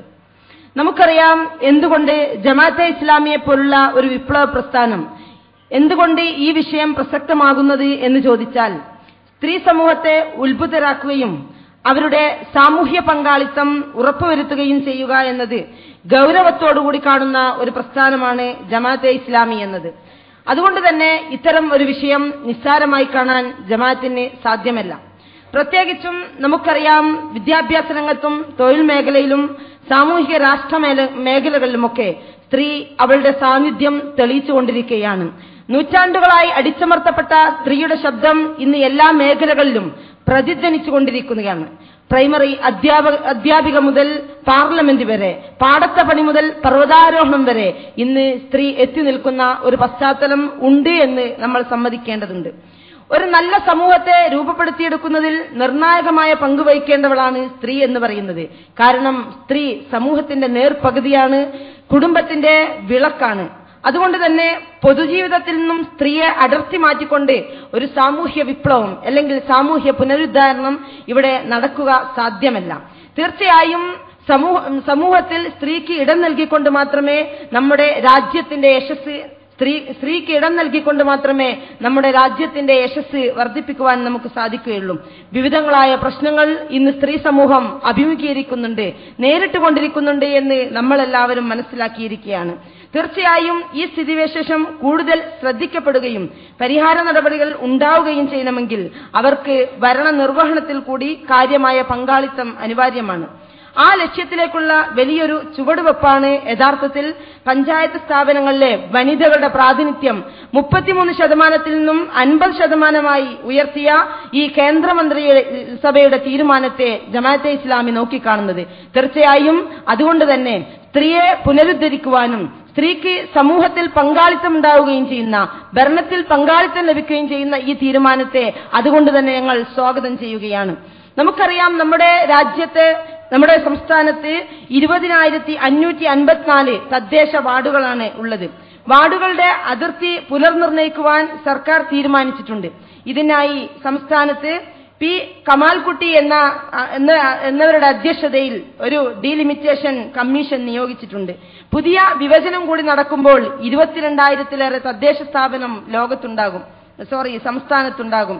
ഇതിൽ 50% സ്ത്രീ സംവരണവും ഉണ്ടാവുക എന്ന് പറഞ്ഞാൽ വമ്പിച്ച ഒരു മുന്നേറ്റമാണ് യഥാർത്ഥത്തിൽ നടക്കുന്നത്. ഇങ്ങനെ സംഭവിക്കുമ്പോൾ 500 ഗ്രാമപഞ്ചായത്തുകളിലും 76 ബ്ലോക്കുകളിലും 26 നഗരസഭകളിലും 7 ജില്ലാ പഞ്ചായത്തുകളിലും അതിന്റെ അധ്യക്ഷ പദവികളും സ്ത്രീക്ക് ലഭിക്കും എന്ന് നമ്മൾ മനസ്സിലാക്കുക. തീർച്ചയായും ഇതൊരു വമ്പിച്ച മുന്നേറ്റമായിരിക്കും. സമൂഹത്തിൽ ഒരു കാലത്ത് വീടുകളിൽ അടങ്ങിയൊതുങ്ങിയിരുന്ന പേറ്റിനും ചോറ്റിനുമുള്ള യന്ത്രമായി മാത്രം അധപതിച്ചിരുന്ന ഒരു കാലഘട്ടം ഇതിനു മുമ്പുണ്ടായിരുന്നു. ഈ ഒരു കാലഘട്ടത്തിൽ നിന്നും സ്ത്രീ പുരോഗതിയിലേക്ക് കുതിച്ചുയർന്നപ്പോൾ സമൂഹത്തിന്റെ മുഖ്യധാരയിലേക്ക് അവൾ വളർന്നുകൊണ്ടിരിക്കുകയാണ് എന്നതിന്റെ തെളിവാണ് ഇതിനെ നമ്മൾ കാണുന്നത്. നമുക്കറിയാം ഇതിനു മുമ്പ് തന്നെ 33% വേണ്ടിയുള്ള ഒരുപാട് വാദകോലാഹലങ്ങൾ നടക്കുകയും എന്നാൽ അത് ഇതുവരെ പ്രാവർത്തികമാക്കാൻ സാധിക്കാതിരിക്കുകയും ചെയ്ത ഒരു പശ്ചാത്തലം ഉണ്ട് എന്ന് നമ്മൾ മനസ്സിലാക്കണം. സ്ത്രീകളുടെ ഉന്നമനത്തിനും സ്വാതന്ത്ര്യത്തിനും വേണ്ടി പ്രവർത്തിക്കുമെന്ന് പറയുന്ന രാഷ്ട്രീയ കക്ഷികൾ പോലും ഈ വിഷയത്തിൽ വേണ്ടത്ര വിജയിച്ചില്ല എന്ന് പറയാതിരിക്കാൻ നിർവാഹമില്ല. യഥാർത്ഥത്തിൽ രാഷ്ട്രീയ പാർട്ടികളിൽ തന്നെ സംവരണം നടക്കുമ്പോൾ മാത്രമേ നമ്മുടെ പാർലമെന്റിലെയും മറ്റു നിയമസഭകളിലെയും തദ്ദേശ സ്വയംഭരണ സ്ഥാപനങ്ങളിലെയൊക്കെ സ്ത്രീ സംവരണം അർത്ഥപൂർണമാവുകയുള്ളൂ. നമുക്കറിയാം, നമ്മുടെ ഭരണഘടനയിലോ അല്ലെങ്കിൽ മന്ത്രിസഭയിൽ നിയമം പാസാക്കിയത് കൊണ്ടോ മാത്രം പരിഹരിക്കുന്ന ഒരു പ്രശ്നമല്ല അത്. മറിച്ച് നമ്മുടെ രാജ്യത്ത് പ്രവർത്തിച്ചു കൊണ്ടിരിക്കുന്ന, ഭരണം കൈയാളിക്കൊണ്ടിരിക്കുന്ന രാഷ്ട്രീയ പാർട്ടികൾ അവരുടെ അകത്ത് തന്നെ സ്ത്രീ സംവരണം ഏർപ്പെടുത്തിക്കൊണ്ട് ഇതിന്റെ മാതൃക കാണിക്കണമെന്ന് പറയാതിരിക്കാൻ നിർവാഹമില്ല. കാരണം ഇന്ന് നമ്മുടെ രാജ്യത്തുള്ള ഉന്നത സ്ഥലങ്ങളിൽ എത്ര സ്ത്രീ പ്രതിനിധികളാണ് ഉള്ളത് എന്ന് നാം നോക്കണം. നമുക്ക് എത്ര മന്ത്രിമാരാണുള്ളത്, എത്ര MLA-മാരാണുള്ളത്, കണക്കുകൾ പരിശോധിച്ച് നോക്കുമ്പോൾ തുലവും കുറവാണ് എന്ന് നമുക്ക് മനസ്സിലാക്കാൻ സാധിക്കുന്നതാണ്. 1996 സെപ്റ്റംബർ 12 ഭരണഘടനയുടെ 81ാം ഭേദഗതി ബിൽ, വനിതാ സംവരണ ബിൽ പാർലമെന്റിൽ അവതരിപ്പിക്കപ്പെട്ടു. അവിടുന്ന് അങ്ങോട്ട് ഭേദഗതികളും ബില്ലാവതരണവും ചർച്ചകളും കോലാഹലങ്ങളും ഒരുപാട് നടന്നിട്ടുണ്ട്. പക്ഷേ ദൗർഭാഗ്യവശാൽ അത് എന്തുകൊണ്ട് പാസാക്കിയില്ല എന്ന് നമ്മൾ ചിന്തിക്കേണ്ടിയിരിക്കുന്നു. തദ്ദേശ സ്വയംഭരണ സ്ഥാപനങ്ങളിൽ നിലവിലുണ്ടായിരുന്ന 33% 50% ഉയർത്തുമ്പോൾ യഥാർത്ഥത്തിൽ അതിലൂടെ നാം മനസ്സിലാക്കുന്നത് നിലവിൽ മുന്നോട്ട് വന്നിരിക്കുന്ന അല്ലെങ്കിൽ ഭരണം കൈയാളിക്കൊണ്ടിരിക്കുന്ന പാർട്ടികളിലെ സവർണ മേധാവികളായ ആളുകളും വിദ്യാഭ്യാസപരമായി മുന്നോട്ട് നിൽക്കുന്ന ആളുകളും വീണ്ടും അധികാരം കൈയാളുകയും നൂറ്റാണ്ടുകളായി അല്ലെങ്കിൽ വർഷങ്ങളായി അധപതനത്തിലും പിന്നോക്കത്തിലും കഴിഞ്ഞിരുന്ന ഒരുപാട് അധസ്ഥിതരായ ആളുകൾ, പിന്നോക്കക്കാർ അവരുടെ പഴയ അവസ്ഥയിൽ തുടരുകയും ചെയ്യുന്ന ഒരു സംവിധാനം ഒരിക്കലും ഇവിടെ ഉണ്ടാകാൻ പാടില്ലാത്തതാണ്. കാരണം അവരുടെ പ്രശ്നങ്ങൾ പരിഹരിക്കണമെങ്കിൽ അത്തരം ആളുകളുടെ പ്രാതിനിധ്യവും കൂടി നമ്മുടെ തദ്ദേശ സ്വയംഭരണ സ്ഥാപനങ്ങളിലടക്കം ഉണ്ടാകണം എന്ന് നാം മനസ്സിലാക്കണം. പൊതുരംഗത്ത് വിജ്ഞാനവും കഴിവും തെളിയിക്കുവാനുള്ള അവസരങ്ങൾ യഥാർത്ഥത്തിൽ 33% സംവരണം നമ്മുടെ തദ്ദേശ സ്വയംഭരണ സ്ഥാപനങ്ങളിൽ മുമ്പുണ്ടായിരുന്ന സന്ദർഭത്തിൽ, ഈ കഴിഞ്ഞ പ്രാവശ്യം ഉണ്ടായിരുന്ന സന്ദർഭത്തിൽ തന്നെ നമ്മുടെ വനിതകൾ തെളിയിച്ചിട്ടുണ്ട്, അവരുടെ കഴിവുകൾ തെളിയിച്ചിട്ടുണ്ട്, മികവുറ്റ ഭരണം കാഴ്ചവെക്കാൻ അവർക്ക് സാധിച്ചിട്ടുണ്ട്. തീർച്ചയായും ഇതിൽ നിന്ന് മനസ്സിലാകുന്നത് അവസരം ലഭിക്കുമ്പോൾ വളരുവാനുള്ള കഴിവ് സ്ത്രീകൾക്കുണ്ട് എന്നാണ്. അടുക്കളയിൽ നിന്ന് പോലും ഇറങ്ങി പഞ്ചായത്തിന്റെ ഉന്നത ബോഡികളിലേക്ക് അല്ലെങ്കിൽ വാർഡ് മെമ്പറായും പഞ്ചായത്ത് പ്രസിഡന്റുമായുമായി എത്തിയ ഒരുപാട് വനിതകളുടെ ചരിത്രം നമ്മുടെ മുമ്പിലുണ്ട് എന്ന് നമ്മൾ മറക്കാൻ പാടില്ല. കാരണം അവസരങ്ങൾ നിഷേധിക്കപ്പെട്ടതുകൊണ്ടാണ് നമ്മുടെ സ്ത്രീകൾ അധസ്ഥിതരായിത്തീരുന്നത്, അല്ലെങ്കിൽ അവസരം നിഷേധിക്കപ്പെട്ടത് കൊണ്ടാണ് അവർക്ക് വളരുവാനുള്ള സന്ദർഭങ്ങൾ ലഭിക്കാതെ പോകുന്നത് കൊണ്ടാണ് യഥാർത്ഥത്തിൽ പിന്നോക്കക്കാരായി അറിവില്ലാത്തവരായി അവർ മാറിക്കൊണ്ടിരിക്കുന്നത് എന്ന് നാം മനസ്സിലാക്കണം. ചില ഇടങ്ങളിലെങ്കിലും നമ്മുടെ വനിതകൾ സ്ഥാനത്തിരിക്കുകയും കേവലം പുരുഷന്മാരുടെ അല്ലെങ്കിൽ ഏതെങ്കിലും രാഷ്ട്രീയ പാർട്ടികളുടെ ചരടിലെ പാവയായി മാറിയിട്ടുണ്ട് എന്ന ഒരു നഗ്ന സത്യവും നാം കാണാതെ പോകരുത്. ഇങ്ങനെ എല്ലാ തലത്തിലും പഞ്ചായത്തിന്റെ ഈ 33% സംവരണം ഉപയോഗപ്പെടുത്തുമ്പോൾ അത് വളരെ മനോഹരമായി തീർക്കുവാൻ നമ്മുടെ വനിതകൾക്ക് സാധിച്ചിട്ടുണ്ട് എന്ന തെളിവുകൾ ഒട്ടേറെ നമ്മുടെ മുമ്പിലുണ്ട്. അതുകൊണ്ട് തന്നെ എല്ലാ എതിർപ്പുകളെയും അവഗണനകളെയും അതിജീവിച്ചുകൊണ്ട് കടമകൾ നിറവേറ്റാൻ കർമ്മരംഗത്ത് ഉറച്ചു നിൽക്കുവാനുള്ള സ്ത്രീകളുടെ സഹനസന്നദ്ധത ഏറ്റവും പ്രധാനമാണ്. നാം വായിക്കുകയുണ്ടായി, ഒറീസയിൽ ഒരു ദലിത് യുവതി പഞ്ചായത്ത് പ്രസിഡന്റായപ്പോൾ അവിടെ ഉണ്ടായിരുന്ന BDO അവർക്ക് മേശയും കസാരയും ഔദ്യോഗിക വാഹനവും അടക്കം തടഞ്ഞു എന്ന്. അതിന്റെ ഫലമായി അതിശക്തമായി പുരോഗമന സംഘടനകളുടെ പിന്തുണയോടുകൂടി BDOക്കെതിരെ ക്രിമിനൽ കേസ് കൊടുക്കാൻ ആ പഞ്ചായത്ത് പ്രസിഡന്റിന് സാധിക്കുകയുണ്ടായി. ത്രിതല പഞ്ചായത്തിൽ ഈ അർത്ഥത്തിലുള്ള ഒരു സംവരണം നടപ്പിലായാൽ 14 ലക്ഷത്തോളം വനിതകളാണ് കർമ്മരംഗത്തേക്ക് വരിക, പൊതുരംഗത്തേക്ക് വരിക. അത് സാമൂഹ്യ ചലനങ്ങൾ ഉണ്ടാക്കും എന്നത് വളരെ നമുക്ക് മനസ്സിലാക്കാൻ സാധിക്കുന്ന ഒരു സംഗതിയാണ്. മികവുറ്റ രീതിയിൽ പ്രവർത്തിക്കാൻ കഴിയും എന്ന് തെളിയിക്കേണ്ടത് യഥാർത്ഥത്തിൽ കടന്നു വരുന്ന വനിതകളാണ്. സമൂഹത്തിൽ നന്മ സ്ഥാപിക്കുവാനും തിന്മ ഇല്ലാതാക്കുവാനും അത്തരത്തിലുള്ള ഒരു ആർജവത്തോടുകൂടി മുന്നോട്ട് പോകാൻ, ആത്മവിശ്വാസത്തോടുകൂടി മുന്നോട്ട് പോകാൻ ഈ രംഗത്ത് മുന്നോട്ട് വരുന്ന സ്ത്രീകൾക്ക് സാധിക്കേണ്ടതുണ്ട്. സ്ത്രീകൾക്ക് നേരെ നടക്കുന്ന കയ്യേറ്റങ്ങളെക്കുറിച്ച് ഇന്ന് നമ്മൾ ഒരുപാട് പത്രദ്വാരയും അല്ലാതെയും അറിയുന്നുണ്ട്. സ്ത്രീകൾക്ക് നേരെ നടക്കുന്ന അനീതിയും വിവേചനവും നമ്മൾ അനുഭവിക്കുന്നുണ്ട്. പക്ഷേ നമുക്ക് ലഭിച്ചിരിക്കുന്ന അധികാര പദവി ഉപയോഗിച്ചുകൊണ്ട് സമൂഹത്തിൽ നന്മയുണ്ടാകാൻ, മനുഷ്യത്വമുള്ള ആളുകൾ ഉണ്ടാവാൻ നമുക്ക് ഈ അവസരം വിനിയോഗിക്കേണ്ടതുണ്ട്. തീർച്ചയായും ഇങ്ങനെ ഉപയോഗിക്കാൻ കഴിയണമെങ്കിൽ, ഇങ്ങനെ വിനിയോഗിക്കാൻ കഴിയണമെങ്കിൽ വൈജ്ഞാനികമായി കൂടി സ്ത്രീ വളരണം എന്ന് ഈ അർത്ഥത്തിൽ ഓർമ്മിപ്പിക്കുകയാണ്. നൂറ്റാണ്ടുകളായി നമുക്കറിയാം, നമ്മുടെ സ്ത്രീകൾ അടുക്കളയിൽ മാത്രം ഒതുങ്ങിക്കൂടിയിരുന്ന ഒരു കാലഘട്ടത്തിൽ അവരുടെ പ്രശ്നങ്ങൾ വേണ്ട രീതിയിൽ ഏറ്റെടുക്കുവാനോ അവരുടെ പ്രശ്നങ്ങളുമായി സംവദിക്കുവാനോ നമ്മുടെ സമൂഹത്തിലുള്ള ഉന്നതരായ ആളുകൾക്ക് സാധിച്ചിരുന്നില്ല. സ്ത്രീകൾ മുന്നോട്ട് വരികയും പ്രതികരിക്കുകയും ചെയ്യുന്ന ഒരു സന്ദർഭങ്ങൾ ഉണ്ടാകുമ്പോഴാണ് യഥാർത്ഥത്തിൽ സ്ത്രീ പ്രശ്നം ഇവിടെ ഗൗരവമുള്ളതായി മാറുന്നത്. വളരെ പ്രധാനപ്പെട്ടതായ വളരെ ഗൗരവമുള്ള ഒരു സംഗതി, മനുഷ്യരാശിയുടെ ഏറ്റവും വലിയ സോഷ്യൽ ഓർഗനൈസേഷൻ എന്ന് നമ്മൾ വിശേഷിപ്പിക്കുന്ന കുടുംബം എന്ന ഒരു സംവിധാനത്തിൽ സ്ത്രീയുടെ റോള് നമ്മൾ ഒരിക്കലും മറക്കാൻ പാടില്ല എന്നതാണ്. കുടുംബത്തിലൂടെയാണ് സമൂഹത്തെ സൃഷ്ടിക്കേണ്ടത്. കുടുംബം സംവിധാനിക്കുന്നതിലൂടെയാണ് നല്ല സമൂഹം രൂപപ്പെട്ടു വരുന്നത്. തീർച്ചയായും ജമാഅത്തെ ഇസ്ലാമിയെ സംബന്ധിച്ചിടത്തോളം കുടുംബത്തെ അവഗണിച്ചുകൊണ്ട് സമൂഹത്തിൽ പുഴുക്കൊത്തുകളായിക്കൊണ്ട് ഏതെങ്കിലും ഒരു ഭരണ നേതൃത്വം അലങ്കരിച്ചതുകൊണ്ട് ഒരു സ്ത്രീയും മുന്നോട്ട് പോവുകയില്ല. ഒരു സ്ത്രീയും ഇവിടെ വിപ്ലവം സൃഷ്ടിക്കാൻ പോകുന്നില്ല. മറിച്ച് കുടുംബത്തിൽ തനിക്ക് നിർവഹിക്കുവാനുള്ള ബാധ്യതകൾ എന്താണെന്ന് മനസ്സിലാക്കുകയും കുടുംബത്തിലുള്ള മക്കൾക്ക് ദിശാബോധം നൽകുവാനും ഒരു സ്ത്രീക്ക് സാധിക്കുന്നതോടൊപ്പം അവളുടെ കഴിവും അവളുടെ യോഗ്യതയും അവളുടെ കർമ്മങ്ങളുമൊക്കെ സമൂഹത്തിന് കൂടി ഗുണകരമാവുന്ന രൂപത്തിൽ അവൾ ഈ പദവി അലങ്കരിക്കുമ്പോഴാണ് യഥാർത്ഥത്തിൽ ഇത് ഫലപ്രദമാകുന്നത് എന്നുകൂടി നമ്മൾ മനസ്സിലാക്കണം. അതുപോലെ തന്നെ സദാചാരപരമായ ഒരുപാട് പ്രശ്നങ്ങളും ഇന്ന് നമ്മുടെ നാട്ടിൽ നടക്കുന്നുണ്ട്. ഈ അവസ്ഥയിൽ മാതൃകായോഗ്യമായ രീതിയിൽ ഈ ഒരു പദവിയെ കാണുവാനും സദാചാര പ്രശ്നങ്ങളെ പരിഹരിക്കുവാനും സ്ത്രീകൾക്ക് സാധിക്കേണ്ടതുണ്ട്. ഈ ഒരു അധികാരവും ഈ ഒരു പദവികളും രണ്ട് കൈയും നീട്ടി നമ്മൾ സ്വീകരിക്കുന്നതിന് മുമ്പ് നമ്മൾ മനസ്സിലാക്കേണ്ടതുണ്ട്, ചരിത്രപരമായ കാരണത്താൽ പിന്തള്ളപ്പെട്ടു പോയ ജനവിഭാഗത്തിന് അർഹമായ പദവികളും അർഹമായ നേട്ടങ്ങളുമൊക്കെ ലഭിക്കേണ്ടതുണ്ട്. സംവരണത്തിനുള്ളിൽ ഒരു സംവരണം ഏർപ്പെടുത്തിയാൽ മാത്രമേ ഇത് നടക്കുകയുള്ളൂ. കാരണം ഇതിനു മുമ്പ് നമുക്കറിയാം, അംബേദ്കർ ഭരണഘടനയുടെ ആദ്യ കാലഘട്ടങ്ങളിൽ തന്നെ നമ്മുടെ രാഷ്ട്രീയം ജാതീയതയുടെ അടിസ്ഥാനത്തിലാണ് മുന്നോട്ട് പോയിക്കൊണ്ടിരിക്കുന്നത് എന്ന് മനസ്സിലാക്കിയതിന്റെ അടിസ്ഥാനത്തിൽ അവിടെ സംവരണം എന്ന ഒരു സംഗതി അന്ന് തന്നെ നിലവിൽ വന്നിട്ടുണ്ടായിരുന്നു. അതിനുശേഷം നമുക്കറിയാം, വി പി സിംഗിന്റെ നേതൃത്വത്തിൽ 27% ഔദ്യോഗിക തലങ്ങളിൽ സംവരണം വേണമെന്നാവശ്യപ്പെട്ടുകൊണ്ട് മണ്ഡൽ കമ്മീഷനെ നിശ്ചയിക്കുകയും അങ്ങനെ ഒരുപാട് ഒച്ചപ്പാടുകൾ ഉണ്ടാവുകയും ഒക്കെ ചെയ്തു എന്നല്ലാതെ വേണ്ടത്ര അത് ഫലമുണ്ടായിട്ടില്ല. പിന്നീട് അർജുൻ സിംഗിന്റെ നേതൃത്വത്തിലും ഇതുപോലെ ഉന്നത വിദ്യാഭ്യാസ രംഗത്ത് 27% പിന്നോക്കക്കാർക്ക് ഒബിസിക്കാർക്ക് സംവരണം വേണമെന്ന് ആവശ്യപ്പെടുകയും അങ്ങനെ അതിന്റെ അടിസ്ഥാനത്തിൽ ഉന്നത കലാലയങ്ങളിൽ സംവരണം ഏർപ്പെടുത്തുകയും ചെയ്തു. അന്നും മെറിറ്റിനെ അട്ടിമറിക്കുകയാണ് എന്നും പ്രാപ്തിയില്ലാത്തവർ തൊഴിൽ രംഗത്ത് പ്രവേശിക്കുവാൻ കാരണമാകുമെന്നൊക്കെ പറഞ്ഞുകൊണ്ട് ഒരുപാട് എതിർപ്പുകൾ ഉണ്ടായി. വിദ്യാർത്ഥികളെ തന്നെ മുൻനിർത്തിക്കൊണ്ടുള്ള എതിർപ്പുകൾ ഇവിടെ നടക്കുകയുണ്ടായി. പക്ഷേ അത് ഫലവത്തായതിനു ശേഷം പിന്നീട് ഔട്ട്ലുക്ക് നടത്തിയ ഒരു പഠനത്തിൽ മനസ്സിലാക്കിയത്, അങ്ങനെ ഈ പിന്നോക്കക്കാർക്ക് ഇങ്ങനെ ഒരു സംവരണം ഏർപ്പെടുത്തിയതിന്റെ ഫലമായി യാതൊരു തരത്തിലും കാര്യക്ഷമതയെ അത് ബാധിച്ചിട്ടില്ല എന്ന് നാം മനസ്സിലാക്കണം. എന്തിനേറെ APJ അബ്ദുൽ കലാമും KR നാരായണനും ഒക്കെ നമ്മുടെ പിന്നോക്ക വിഭാഗത്തിന്റെ പ്രതിനിധികളാണ് എന്നുകൂടി നാം മനസ്സിലാക്കണം. അതോടൊപ്പം നാം മനസ്സിലാക്കേണ്ടത്, നമ്മുടെ ഇന്ത്യയുടെ ചരിത്രം എടുത്ത് പരിശോധിച്ച് നോക്കുമ്പോൾ റിസർവേഷൻ ഇല്ലാത്ത ഇടങ്ങളിൽ പിന്നോക്കക്കാർക്ക് അധികാരം കിട്ടിയതിന് നമുക്ക് ഏറെ മാതൃകകളില്ല. റിസർവേഷനിലൂടെ മാത്രം അഥവാ സംവരണത്തിലൂടെ മാത്രമാണ് യഥാർത്ഥത്തിൽ പിന്നോക്കക്കാർ പരിഗണിക്കപ്പെടുന്നത്.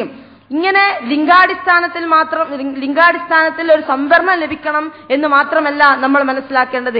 ലിംഗാടിസ്ഥാനത്തിൽ സംവരണം ലഭിച്ചാൽ അതിന്റെ ഫലം ഒരു വിഭാഗം മാത്രം അനുഭവിക്കുകയും മറ്റൊരു വിഭാഗം അവരുടെ പ്രശ്നങ്ങൾ പരിഹരിക്കപ്പെടാതെ എക്കാലവും നിലനിൽക്കുകയും ചെയ്യുന്ന ഒരു സംവിധാനത്തോട് ഒരിക്കലും നമുക്ക് യോജിപ്പില്ല എന്ന് നാം മനസ്സിലാക്കണം. ഇന്ന് രാഷ്ട്രീയ പാർട്ടികളടക്കം ഈ ഒരു വിഷയം വളരെ ഗൗരവത്തോട് കാണേണ്ടതുണ്ട്. അവരവരുടെ രാഷ്ട്രീയ പാർട്ടിയിൽ അത്തരത്തിലുള്ള സംവരണം ഏർപ്പെടുത്തുവാൻ സാധിക്കേണ്ടതുണ്ട്. ബൃന്ദ കാരാട്ട് പോലും ഒരുപാട് പ്രക്ഷോഭത്തിലൂടെ ആ സ്ഥാനത്ത് എത്തിയവരാണ് എന്ന് നാം മനസ്സിലാക്കണം. വിരലിലെണ്ണാവുന്ന മന്ത്രിമാരും നേതൃനിരയിലുള്ള ആളുകൾ മാത്രമേ നമുക്ക് ഈ സ്ത്രീ വിഷയത്തിൽ കാണാൻ സാധിക്കുന്നുള്ളൂ. അതുകൊണ്ട് സവർണരെ മാത്രം പരിഗണിക്കുന്ന ഒരു സംവിധാനം വരാതിരിക്കുവാൻ തീർച്ചയായും നമ്മൾ ശ്രദ്ധിക്കേണ്ടതുണ്ട്. അതിനു വേണ്ടിയുള്ള ഒരു പരിശ്രമം, അതായത് സവർണർക്ക് എതിരെയല്ല, സവർണർ ഉൾപ്പെടെയുള്ള സമൂഹത്തിലുള്ള പിന്നോക്കം നിൽക്കുന്ന ആളുകൾ ഉൾപ്പെടെയുള്ള ആളുകൾ സ്ത്രീ പ്രാതിനിധ്യം ഉപയോഗപ്പെടുത്തണമെന്നാണ് പറയുവാനുള്ളത്. ന്യൂനപക്ഷങ്ങളെ സംബന്ധിച്ച് സംസാരിക്കുമ്പോൾ ഭരണരംഗത്തെ പ്രാതിനിധ്യത്തിൽ വളരെ പിന്നോക്കം നിൽക്കുന്ന മുസ്ലിം സമുദായത്തെക്കുറിച്ച് പറയാതിരിക്കാൻ ഉചിതമില്ല. സച്ചാർ കമ്മീഷൻ ഉൾപ്പെടെയുള്ള കേന്ദ്ര സംസ്ഥാന സർക്കാരുകൾ നിയോഗിച്ച കമ്മീഷനുകളുടെ വിശദമായ പഠനത്തിൽ നിന്നും ബോധ്യപ്പെട്ടത് നമുക്കറിയാം. മുസ്ലിം സമൂഹവും മറ്റു പിന്നോക്കക്കാരോടൊപ്പം മുസ്ലിം സമൂഹവും ഔദ്യോഗിക രംഗത്തും തൊഴിൽ രംഗത്തും വിദ്യാഭ്യാസ രംഗത്തും ഭരണരംഗത്തും ഏറെ പിന്നോക്കമാണ് എന്ന്. അതിന്റെ കണക്കുകൾ പരിശോധിച്ച് നോക്കുമ്പോൾ പിന്നോക്കക്കാരായ SC ST-ക്കാരേക്കാൾ പിറകിലേക്ക് ചില സ്ഥലങ്ങളിൽ മുസ്ലിങ്ങളെ നമ്മൾ കണ്ടെത്തുന്നുണ്ട്. എന്നാൽ ഇങ്ങനെയാണെങ്കിൽ സ്ത്രീ പ്രാതിനിധ്യം, മുസ്ലിം സ്ത്രീയുടെ പ്രാതിനിധ്യത്തെക്കുറിച്ച് പറയേണ്ടതില്ല. നമുക്കറിയാം, ഇസ്ലാം സ്ത്രീക്ക് ഒരിക്കലും ഈ രംഗത്തേക്ക് സമൂഹത്തിലേക്ക് കടന്നു വരുന്നതിന് ഒരു വിലക്കും ഏർപ്പെടുത്തിയിട്ടില്ല. അങ്ങനെയുള്ള തെറ്റിദ്ധാരണകൾ ഈ ഒരു അവസരത്തിൽ നമ്മൾ തിരുത്തേണ്ടതാണ്. ഇസ്ലാം എന്ന് പറയുന്നത് തന്നെ ഒരു വിപ്ലവ പ്രസ്ഥാനമാണ് എന്നിരിക്കെ ഇസ്ലാമിന്റെ വളർച്ചയുടെ ഓരോ ഘട്ടത്തിലും സ്ത്രീയുടെ സാന്നിധ്യം ഉണ്ടായിട്ടുണ്ട് എന്നിരിക്കെ അനീതിക്കെതിരെയുള്ള പോരാട്ടത്തിൽ നിന്നും സാമൂഹ്യ പങ്കാളിത്തത്തിൽ നിന്നും സ്ത്രീയെ അടർത്തി മാറ്റുവാൻ ഒരിക്കലും ഇസ്ലാം പറയുന്നില്ല. വിലക്കുകളില്ലാത്ത ഏത് കാര്യവും ചെയ്യാനാണ് ഇസ്ലാം പറയുന്നത്. നമുക്കറിയാം, സാമൂഹിക രാഷ്ട്രീയ മണ്ഡലങ്ങളിലൊക്കെ പങ്കാളിയാകാനുള്ള തെളിവുകൾ നമുക്ക് വേദഗ്രന്ഥത്തിൽ ലഭിക്കുന്നതാണ്.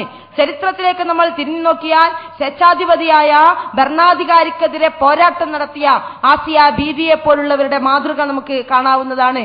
രാഷ്ട്രത്തിന്റെ നിയമനിർദ്ധാരണത്തിലും ആസൂത്രണത്തിലുമൊക്കെ സ്ത്രീയുടെ അഭിപ്രായം ആരായുകയും സ്ത്രീയെ പരിഗണിക്കുകയും ചെയ്തതിന് ഒട്ടേറെ തെളിവുകൾ നമുക്ക് ചരിത്രത്തിൽ നിന്ന് ലഭിക്കാവുന്നതാണ്.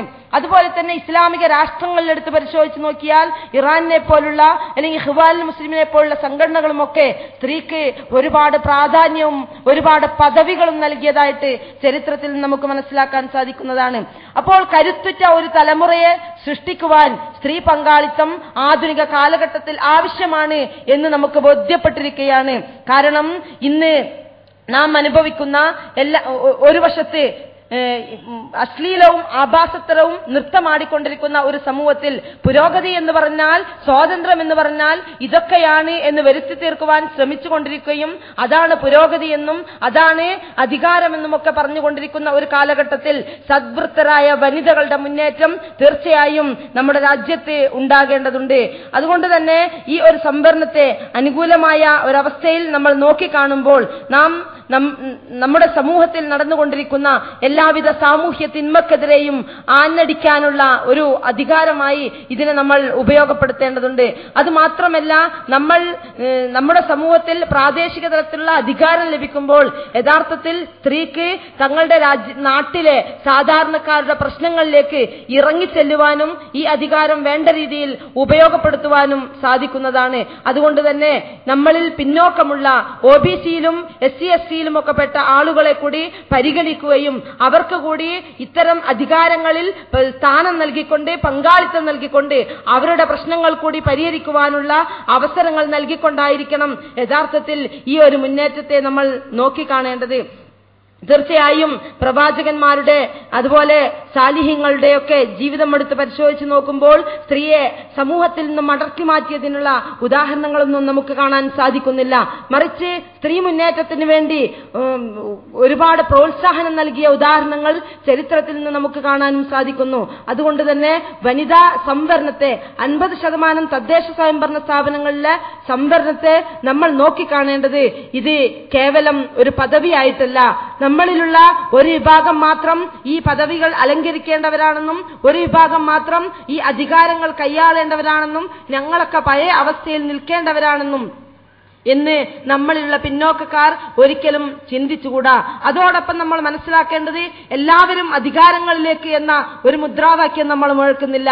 അർഹതയുള്ള യോഗ്യതയുള്ള ആളുകൾ മുന്നോട്ട് വരികയും തങ്ങളുടെ കഴിവുകൾ തെളിയിക്കുവാൻ അവർക്ക് അവസരങ്ങൾ ലഭിക്കുകയും ചെയ്യേണ്ടതുണ്ട്. തങ്ങൾക്ക് സമൂഹത്തിൽ ശക്തി ആർജിക്കാൻ, അത് വിദ്യാഭ്യാസ മേഖലയിലാവട്ടെ, തൊഴിൽ മേഖലയിലാവട്ടെ, അധികാര മേഖലകളിലാവട്ടെ, ഭരണരംഗത്താവട്ടെ, ഏത് രംഗത്തും ഞങ്ങൾക്ക് കഴിവ് തെളിയിക്കാൻ അവസരങ്ങളുണ്ട് എന്ന ഒരു തിരിച്ചറിവ് നമ്മുടെ വനിതകൾ നേടിയെടുക്കേണ്ടതുണ്ട്. ഇത്തരുണത്തിൽ ഈ വിഷയത്തെ നമ്മൾ സംവരണത്തിനുള്ളിൽ ഒരു സംവരണം വേണം എന്ന ശക്തമായ വാദത്തോട് യോജിക്കുകയും അതോടൊപ്പം തദ്ദേശ സ്വയംഭരണ സ്ഥാപനങ്ങളിലെ 50% ഈ സംവരണം സ്വാഗതം ചെയ്തുകൊണ്ടും ഈ വിഷയം ഇവിടെ അവതരിപ്പിക്കുന്നു. നിർത്തുന്നു. വാഹൃദവാന അൽഹംദുലില്ലാഹ്. We know that these days all the conscious women of India, they are trying for reservation. Reservation, it is our birthright. Reservation, we demand reservation of women. We are trying for last 10 years for quota in the parliament, in state assemblies and in panchayats. Alhamdulillah, we got the share in panchayat. In Panchayati Raj, women are now there. They are working just like more than their male counterparts. But one thing is there. If we see the last election, 16th Lok Sabha election, though we women, total we are 48% of India's population. 52% male are there and 48.6% women are in the population. But in the legislation, we got only 10% seats. It is only in 16th Lok Sabha elections. Before that, it was less than that. If we see the whole world scenario, it is also there. Women are neglected everywhere. Women have been neglected and are neglecting these days, present times also, though the education is spreading now to every corner of the country, but still there is discrimination and women are not given the chance to come into the mainstream. Why we want? First we'll see why we want reservation. Reservation we want only for one purpose. We want to come into the mainstream. We want to come into the decision-making bodies. Away from the politics. We are not there in the parliament. We are individual there. And the decisions are taken by male members only. Women are not there. They don't have their voices. They want to address their issues, but we don't have access in the state legislation or in the Lok Sabha or in the Raj Sabha. But reservation is a well-defined area. Since the India became free, there is reservation, but reservation was initially for the downtrodden and the marginalized sections of the society. Basically, demand of reservation is basically for the marginalized and very downtrodden people so that they can come into the mainstream. If we will see before independence and after we got the independence, we saw that Babirao Ambedkar ji, he tried for the reservation of scheduled castes. And today, if we will see, they have achieved a lot. If you see the Sachar committee report, Muslims are more worse than the scheduled caste. You see the education, you see the dropout. If we see every sphere, our share in the technical education, our share in the higher education, our share anywhere, our condition is more deteriorating than the scheduled castes.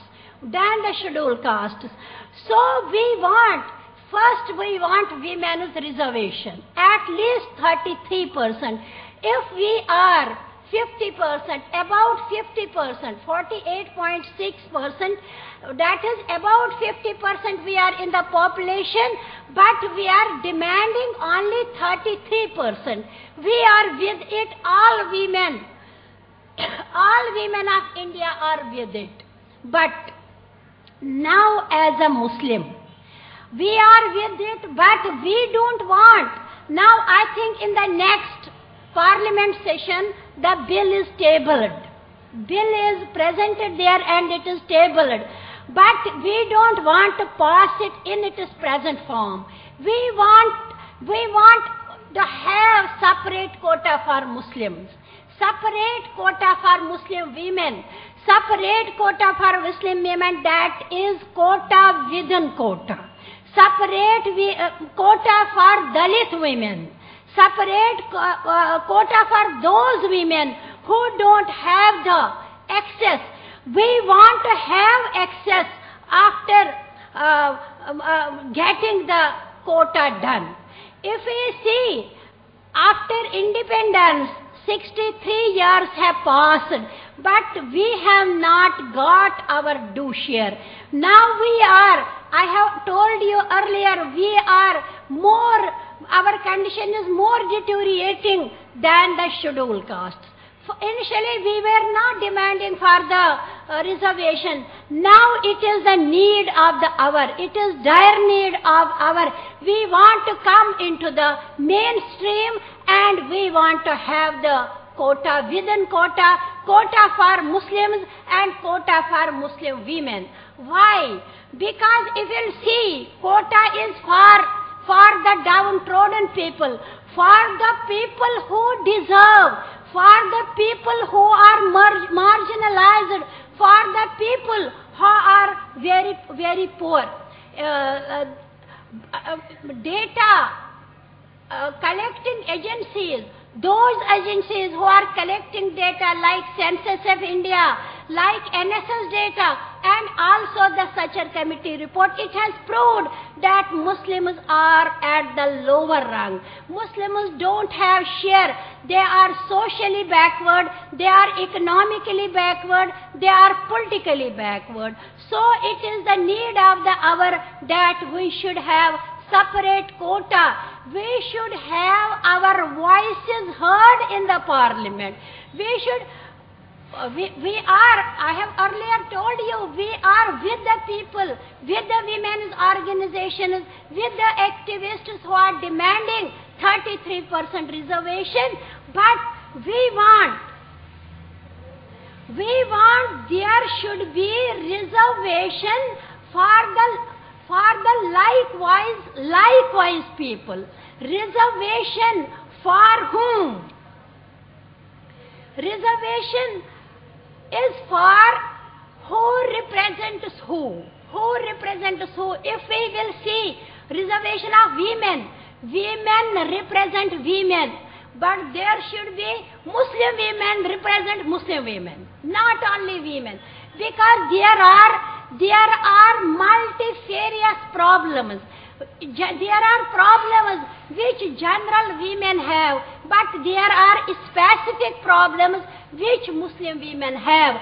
So there should be quota for Muslim women so that Muslim women go into the Parliament and they can address the issues of Muslims and the Muslim women. This is our primary demand. If the bill may be passed in its present form, 33% quota and for general women, it will create problems for all of us because it will give platform, it will give opportunity to those women who are already having the political background. There may be daughters of the politicians, there may be daughters-in-laws of the politicians, there may be wives of the politicians. You have noticed it in the last election 2009, there was the daughter of Sharad Pawar, there was the daughter of P. Sangma, there was the daughter of Karunanidhi, daughters and the daughters-in-law. So there are the people who have the political background. So there will be another platform for the elite class, for those people who have already access in the parliament. But we want there should be separate quota for Dalit women, so that they can raise the issues of Dalits. They can address the issues of Dalit women. Similarly, there should be separate quota for Muslim women, so that they can address the issues of Muslim women. And they can come, being marginalized, they can come into the mainstream. Muslims in India, 40% Muslims in India are living below the poverty line. They are living below the poverty line. So it is the high time for Muslims to demand for this quota in the parliament and in other legislative bodies, so that this poverty issue may be addressed and the schemes and other facilities should be available for the poor and helpless Muslims.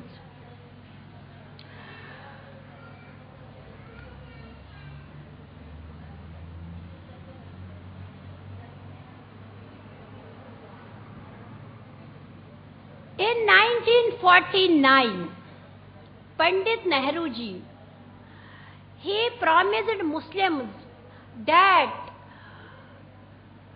you don't, when some Muslim leaders went to Pandit ji and told him that we want quota in the constitution, in the Indian constitution, we want reservation just like scheduled castes and scheduled tribes. But at that time, Pandit ji promised Muslims that please, you have faith in me.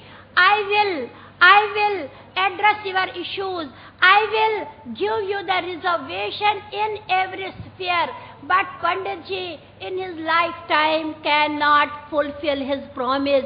So we are always betrayed by promises that we will do afterwards.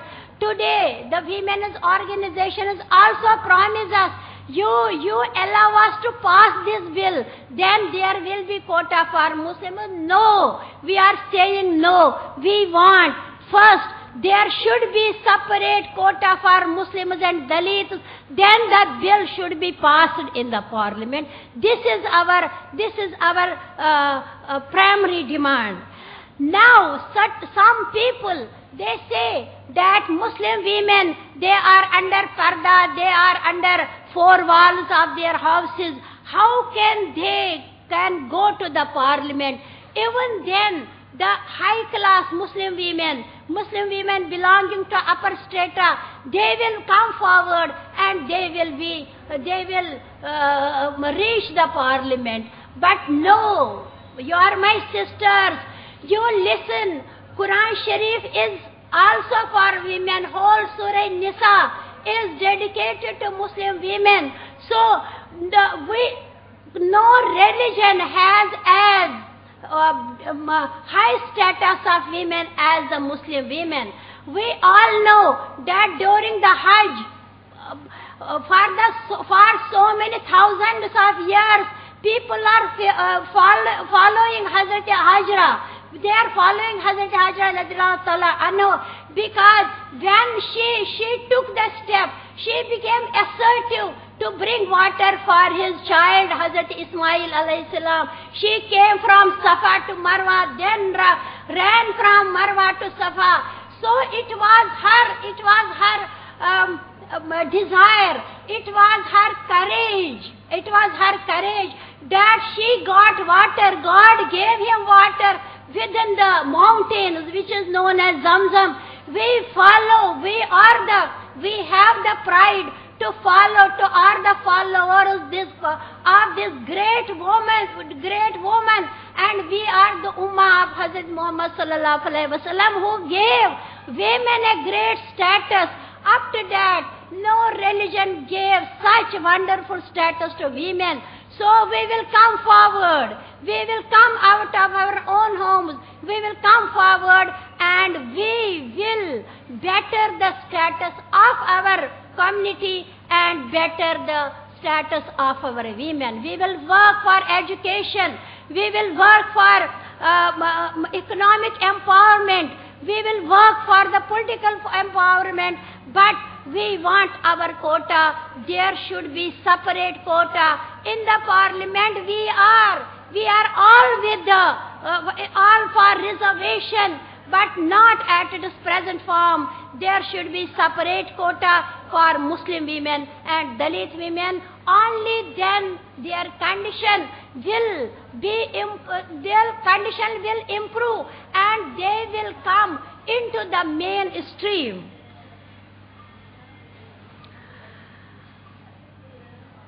If we see the world scenario,